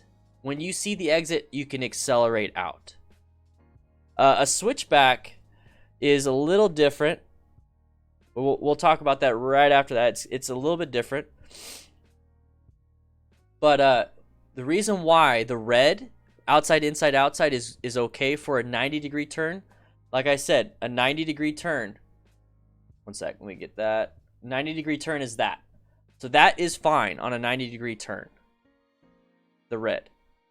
But if you do that on a decreasing radius, you're going to go out. Right here, fine. You're going to go out, though. If you stick with the green, you go, you brake, turn, and then accelerate when you see your exit. And that should be for every turn. So you're going up, you're braking, you're turning, and then if this was a 90-degree, you're accelerating when you see your exit. Do not accelerate this part. This part right here, this whole part right here, do not be accelerating, because you're going to go wide. Acceleration is not what we're doing here. We're driving through the turn, we're maintaining throttle pressure, and we're maybe increasing it just a little bit, because on a turn you do slow down, you do want to maintain some type of speed. But right here, slow it down. Oh, I see my exit. Boom, I get out. Until you see your exit, do not accelerate. Do not accelerate until you see your exit. Until you straighten up, pretty much, or you start to straighten up. Does that make sense? So I could see my exit like right here, but I'm still in a full lean. and then I accelerate while I'm leaning, and I lost traction. So about right here, when you start to straighten up, like you need to start straightening up for that straightaway, that's when you can start accelerating. But do not do outside, inside, outside for a decreasing radius turn. Do not do that. So a switchback, let me see if I can switchback turn road. Let me see if I can find one. So this is the only thing I can really find. Oops. 1 second. Nope, not that. So switchbacks.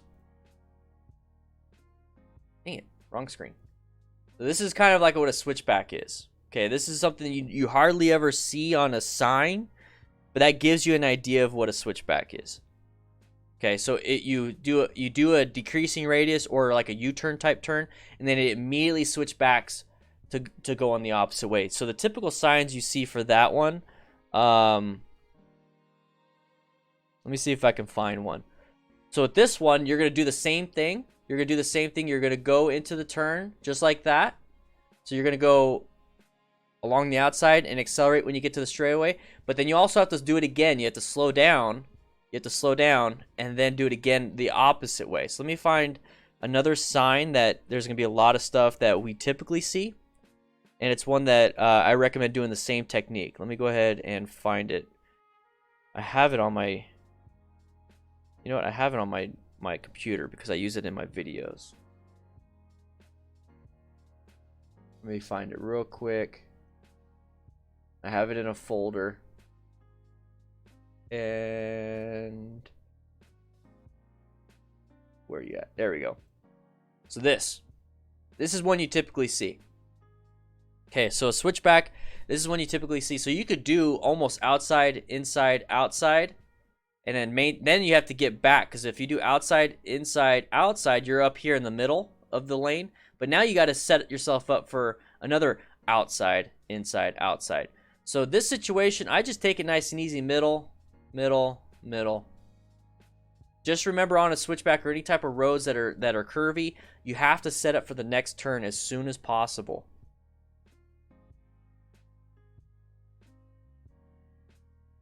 That is how I would take care of a decreasing radius turn. Get out of that. Decreasing radius turns. Once again, here's another picture.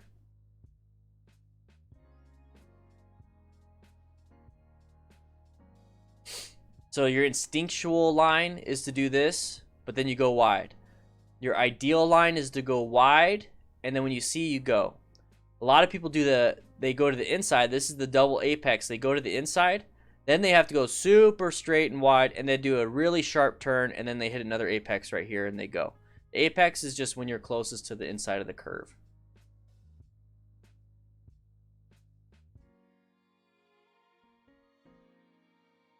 All right. Sweetness.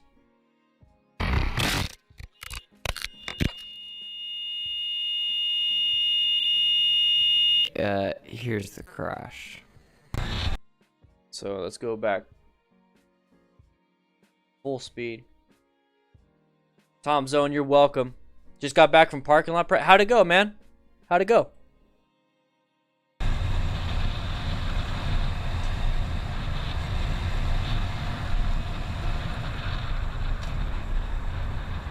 Oh, this is typical. This is typical. Yep. Why? How? Oh no, he's damaged a lot of stuff. What? Stop. Oh my god. That happens. I don't want to see what happens after, because that's a typical reaction, and that's fine.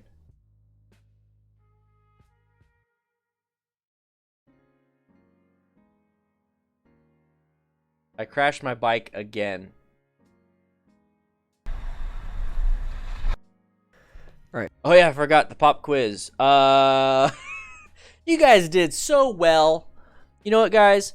You guys did so well on this. There's not going to be a pop quiz. You guys are just going to get 100% for participation. Good job, everybody. Welcome. And goodbye. Just kidding. Here we go. Right, so before we get into the video and showing you the accident, I want to discuss what had happened and everything. So pretty much the accident happened. I was going the speed limit on the normal road. You'll see that. And then there's a turn, and it's got a bunch of gravel in it. I was going 15 when I took the turn, 15 miles an hour. And I guess going 15 miles an hour, that's what made me slide off or whatever. But basically, when that happened, I completely lost my balance, and I laid the bike down. Actually, I didn't lay the bike down, and the bike laid itself down. I laid down with it. And I was pretty angry about it. I don't have the money to fix the bike. I don't have the money for anything right now. I don't even have health insurance. I'm still working on everything right now, but literally I've got nothing, no support. I was going to go get a job is the thing. That's what I was headed out for, and I wrecked. So that sucks. Afterwards, I did go to the hospital. The hospital's ironically across the street from where I wrecked. I didn't even know that. So, they got the ambulance and crap, and then the people were like, oh yeah, the hospital's right here. I'm like, really? Nobody told me, hey, go ahead and walk over there, because I had no idea. Wait, what was this?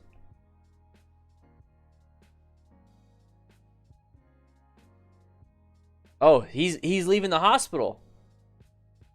He's leaving the hospital. He's filming right now, leaving the hospital. 1 second, let me display capture. Let me move this up just a little bit. Look at that. He's got a hospital band. He's got a hospital band.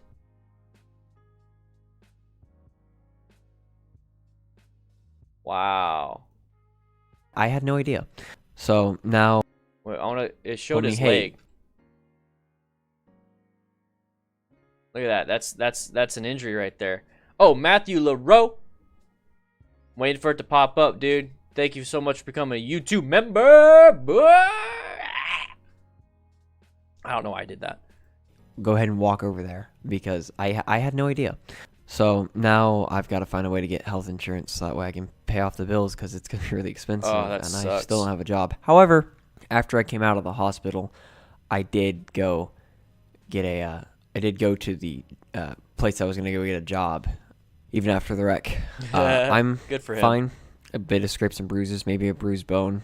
However, the bike's not fine. I'll show you the damages done to the bike after the wreck. They cut his pants off. That's the pants being cut off. Anyway, here's the crash.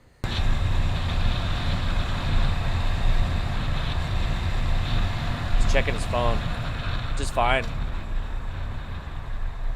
Sharp turn though. Sorry, I had. Why? How? What? Stop. Oh my god.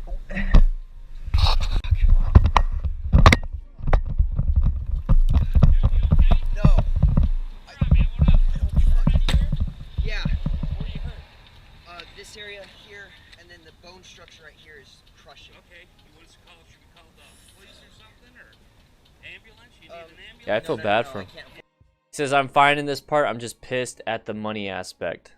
That's a typical thing. It really does happen. It's another reason why I'm trying my best to do giveaways on the Patreon and everything. There's no purchase necessary, all that stuff. I gotta say all that. But that's why I want to do like as much free stuff as I possibly can. I want to give away stuff. I gave away $400 to the first place last month for gear. And I have a $100 one that went out for gear, and my goal is to raise money for people to get gear, because at the end of the day, a lot of people can't afford it, and I really want people to have this stuff. And the whole money aspect, being pissed at the money aspect, I've been there, and sometimes I still get there. And it hurts. It, like, mentally, it hurts. Afford an ambulance. I don't have a fucking job. I don't have insurance. I got nothing. All right. I was just supposed to get a job. And are you well enough? Can you get your bike up anyways? Just to get out. Oh my god. So at least get it over to the side or something. Tinnitus sucks. Yeah.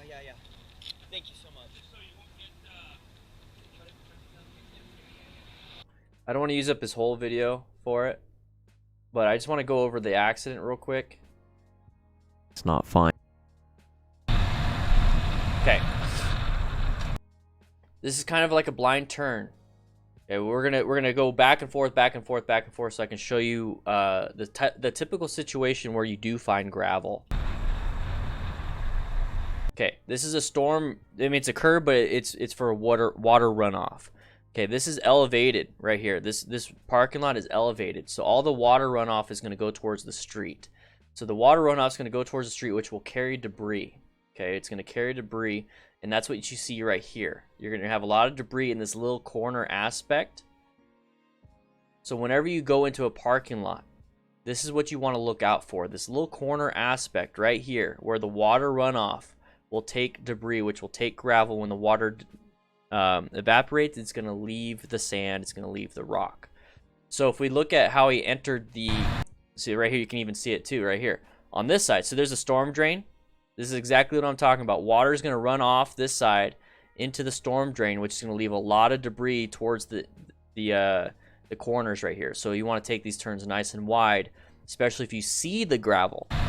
So right here, how he's in lane position 1. So lane position 2 is right here. Lane position 3 is over here. Lane position 1, good start. You see how he transitions to lane position 2. Okay. Takes a sharp turn from lane position 2, and this is where his entry is. This is where his entry is. Right into the gravel. That is why he falls.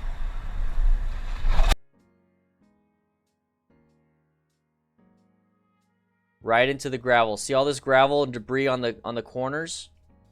I don't know where he lives, but there's possible a lot of rain, so you're going to have a lot of gravel in this corner area.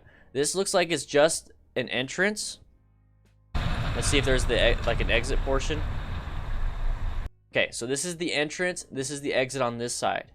You're not going to have a lot of this debris be moved out of the way. You're definitely not going to have that. So you're going to have a lot of debris. And if you notice, you could go wide, and there's not going to be any debris right here. There's no debris right here because that's not where the water runs off. The water runs off here. So if you ever go into a parking lot, or you ever make a right-handed turn at a stop sign, understand the spot closest to the corner is going to have debris by default when it's rained. Okay, it's just gonna, if it rains, it's gonna bring debris there. That is the spot where debris is going to be, is on the inside of these right-handed turns, or the spot closest to the corner. That is where debris will be. Very rarely debris is going to be on the opposite side. So very rarely debris is going to be, let's go back a little bit. So we see there's going to be debris here. Very rarely there's going to be debris in this spot right here, because that's where a lot of cars move, and that's not where the water is going to run. So he went right into the debris. And that has nothing to do with skill. That has nothing to do with things. That is just you having an understanding of where hazards could possibly be. Okay? We're thinking now. We're thinking. We're not just being like, well, debris is always, the gravel is always. No. Think about where the water's running. Where would water run? Because when water's running, that's where the debris gets. Nobody's running around with sand and gravel in their hands and throwing shit on the road randomly. Nobody. How do I go back frame by frame? Use, let's see if I could show you here. Use the comma and period button. I don't know what that's called. So comma, period button. See, I'm going backwards. This is the comma button. Period button's going frame by frame. Arrow button to the right is 5-second jump. 5-second back for the arrow left. So anyways, he's doing the speed limit. I could see on my screen it says 34. Let's see if I can get to the frame where it's as clear as possible. He's going 34, and it's 35 mile an hour road. So speed is not a factor. Speed's not a factor. It's the line selection going into the turn with gravel, which will cause loss of traction. You're in the middle of a turn, which is you're already at a lean angle. Body weight is not good. It's going to cause a low side. So in this situation, what I would do and what I always recommend, and I always tell Nikki to do with me, and she sees me do it, is stick to the wide. So stick over here. Stay over here. You know there's debris here. You can kind of see it. You should assume that it's there. So stay wide. So you're still staying wide, and then go into it nice and slow. And by slow, I mean it's a 35 mile an hour road, right? So go into this turn about 15. Okay, 15 to 20 is pretty much as fast as I'll go on a 90-degree turn. Okay, if you're going anything over 20, you're having to do a lot of lean angle. If you're doing anything over 20 in a car, you're going to feel yourself moving towards the outside. You'll see it. Next time, make your turn where it's safe. Next time, make a 90-degree turn over 20 miles an hour, and you're going to feel yourself. So you're driving like this. I got a nice bucket seat now. So you're driving, and you do this, and you're turning this way. You go over 20 miles an hour, you're going to start doing this. You're going to start rotating. If you do it under 20 miles an hour or at 20, you're going to almost lean into it, right? But if you go any faster, it's going to want to push you that way. Now, when you're on a bike, 15, 20, you could probably make it, but anything over 20, you're going to have to really counter steer and lean into it. Speed will help out. So since you're going 15 to 20 miles an hour, that's going to give you that all of a sudden the space-time continuum, all that stuff is going to spread out. So now you have a greater visual distance. When you go slower, you have a greater visual distance. Okay. So right here, I would have stayed wide. We use my indication so that the cars behind me know that I'm turning, that I'm not just slowing down for no reason. So I'm going to turn nice and wide, go into it. I've done that many times. I do it every time I ride, and it saved my ass. I don't know how many times. I don't remember the last time going into a 90-degree turn with gravel have I ever felt my tires lose traction, because I go over it as straight as possible. This road is clean. There's no debris on this road. The only debris on this road is in the gutter where it's supposed to be. So if you can stay wide in your lane and go wide into that and go do a nice wide turn into that, you're going to have the most traction, the most street with you, no gravel. And if you do go over gravel, you're going over it straight, not at a turn, so you're not going to have a low side. So then you go over it with very minimal throttle, and you just kind of coast over it. You're done. Now you're in a parking lot. Are you gonna haul ass in a parking lot? Are you gonna haul ass right here? No, you're just gonna go nice and easy, 15, 20, right? Spear 30 somewhere. Is there any more? Oh, here we go. This mainframe. Is there any more?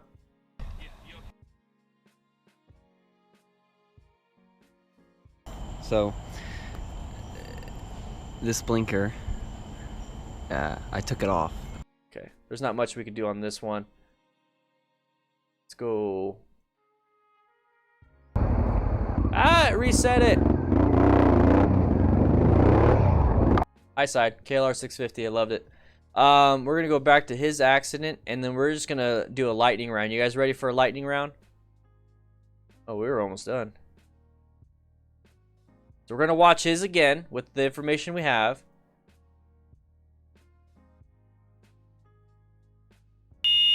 Here's the. Okay, we're gonna watch his information with what we have. The ball bank indicator is set curve advisory speed. What is that? Based on discomfort factor.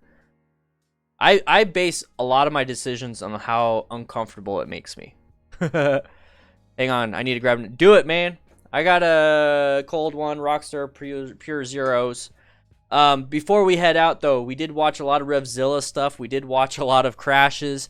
And the fact that I'm saying crash compilation, YouTube is not going to let me monetize this video. And I might get a copyright claim from any of these videos, which happens a lot. So if you would like to support the channel, become a YouTube member or join Patreon. So this is YouTube. So the reason why people are green on the side is because they're YouTube members.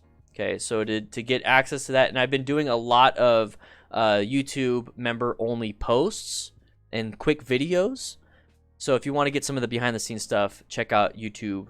But if you want to help out with Patreon and get all the perks that Patreon has, let's get to 500 patrons again. Let's do that, okay? Let's do that. So there's YouTube memberships and Patreon. Pick the one that you like, and let's do it. Lightning round. The crash.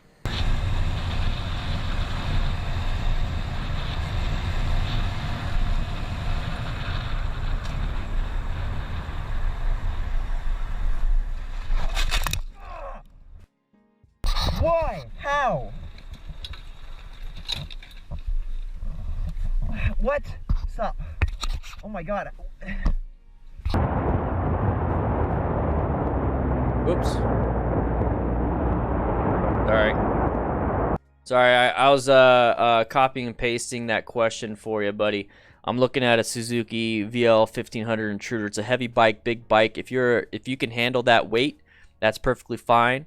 It's plenty powerful. So what he's asking was, sorry, I'm getting distracted. You distract me. Open image, a new tab, and boom. Oh, wrong screen. There you go. So the question was, would you suggest a beginner rider to grab a cruiser like a Suzuki VL 1500 or not? I started on a 1200 Sportster. Never ridden a bike, had no experience, nothing. Okay, no problem, Mr. Moopy. If this bike fits comfortably to you and you're sitting on it and you like the feel of it, that means it's a good bike so far for you. Now, in terms of weight and CCs and power, all that stuff, that is what you need to build yourself up to. And you could start on this and build yourself up to the maximum power that this can deliver. So, you're only going to use like a fraction of the power and the speed and the braking, all that stuff with a bike this big. The more practice, the more skill, the more everything you're getting, the more you can start using the potential of this bike. Grow into the bike. Do not jump on this bike and gun it, okay? Grow into the bike. So a lot of people, they can grow into a beginner bike like a 500cc really easy, and then they want to upgrade later. This one, you can use 500cc's out of the freaking 1500. Oh, Aaron Stuckless, distraction! Thank you so much. And then we got Headhunter Soul with the new membership. Thank you, Headhunter Soul, with the membership. Thank you. It's going to pop up soon, hopefully. So use like the 500cc's of this 1500 and then kind of grow up into it. Or not grow up, grow into it. That is my recommendation for anybody starting on a bigger bike like that. Lightning round.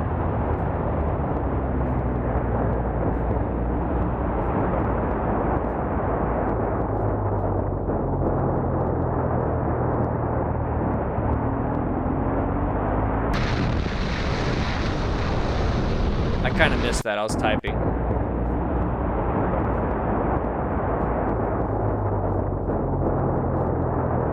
It's going wide. Oh, he saved it. Squirrel! Where? Where's the squirrel? Distracted me. I gotta watch this again now. Overcooked it, slipped on paint. He just landed a wheelie.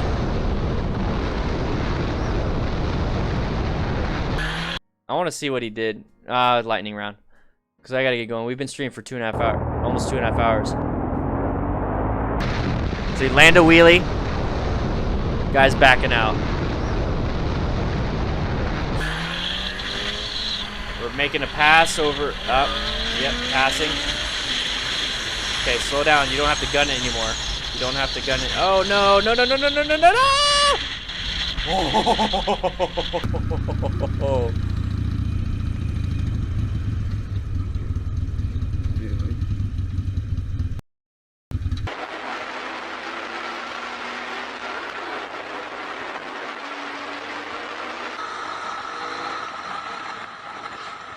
Oh, whoa.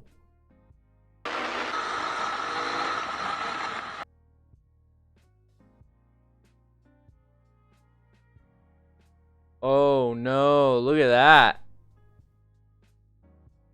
Oh my gosh. That was close.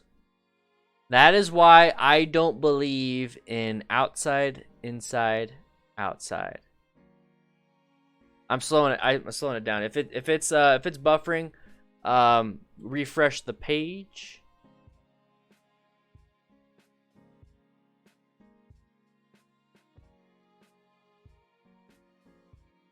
One second. I'm making sure that everything's fine on my end, so you guys don't get this buffering stuff. Yeah, it looks like it's buffering.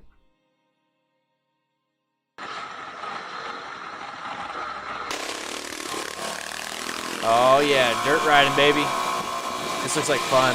Should I get a dirt bike? Made it into the ditch. Saved it. Oops, I didn't want to click that button. Alright, there's my wife and kids. Alright. Welcome, everybody. You guys having a good time? We've been streaming for 2.5 hours, basically. 2 hours and 15 minutes. What I said, I don't know if you guys could hear me. Tommy obviously heard me. Should I get a dirt bike and do some off-road stuff? Some off-road videos for funsies? Should I do some funsy stuff? If you don't run... I've ran into some things. So guys, if you would like to support the channel, like I said, if you'd like to support what we do here, make sure you guys swing on by Patreon. There's YouTube memberships. But before I leave, I don't want you leaving yet. Okay, I'm not talking about just, you know, the donation things. I want you guys to see that I am going to be a part of the Distinguished Gentleman's Ride. Okay, so the Distinguished Gentleman's Ride is a fundraising ride for prostate cancer research and men's mental health. I've raised $1,010 for the ride itself. My goal was 1,000, and we hit it.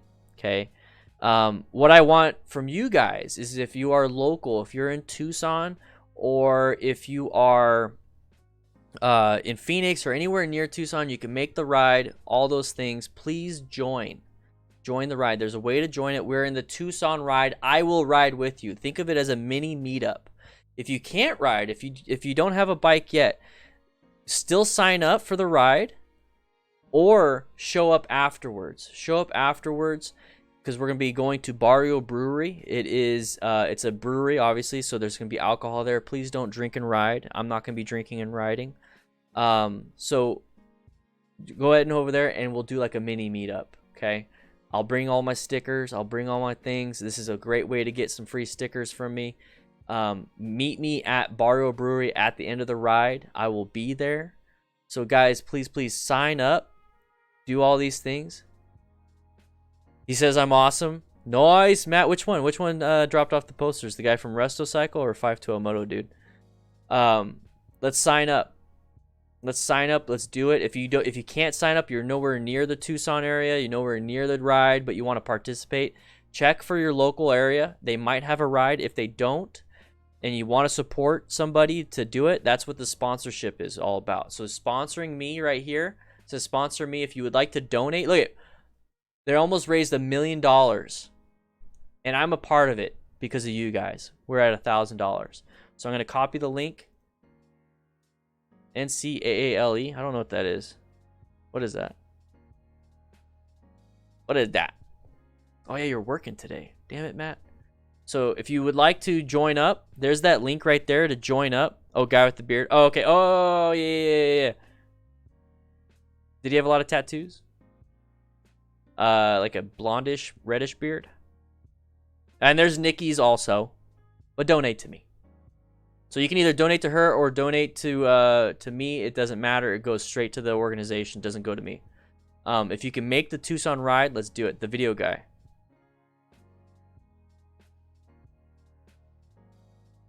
I'm confused. Send me a picture. I probably know him. But yeah, definitely sign up. Okay, sign up or support. There's the links right there. Okay, guys. Yeah, there's some good beer there. So if you're gonna be riding there, don't drink. If you're gonna be driving there, leave your car, get an Uber after you drink. Okay. So if you would like to sign up here, Tucson Ride. So I'm riding with 520 Moto Alliance. Okay. But if you want to join the Tucson Ride, join the Tucson Ride. I'll still be there. 520 Moto Alliance, I highly support. They're all about helping new riders and getting the funding for people to get gear. So there's going to be raffles. There's going to be giveaways at the ride. Join up. But yeah, Dan the Fireman, Nikki's Adventures. Let's see. Where's she at? Nikki's Ventures. If you want to donate to her, get her to 1,000. I think that'd be sick.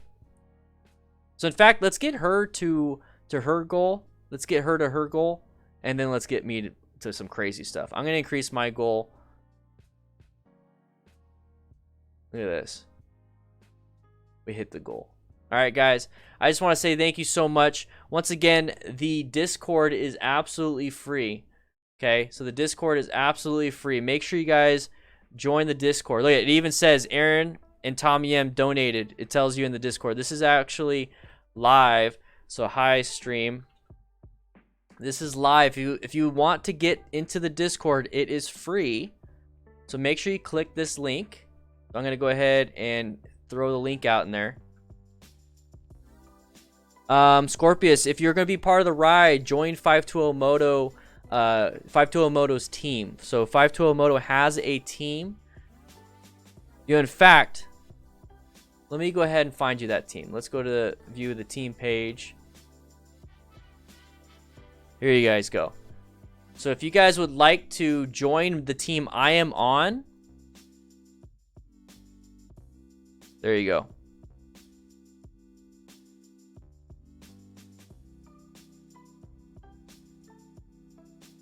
Last year I had a DDFM crew team, but this year I'm supporting 520 Moto.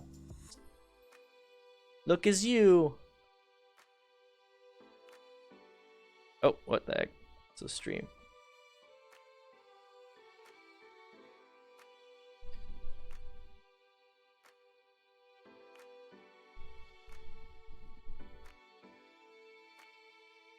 Join the Discord, everybody. It is free. The Discord is a free.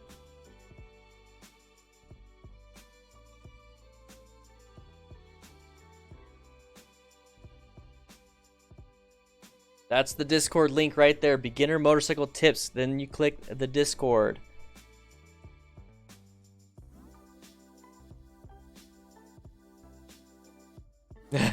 Stop and take a sip.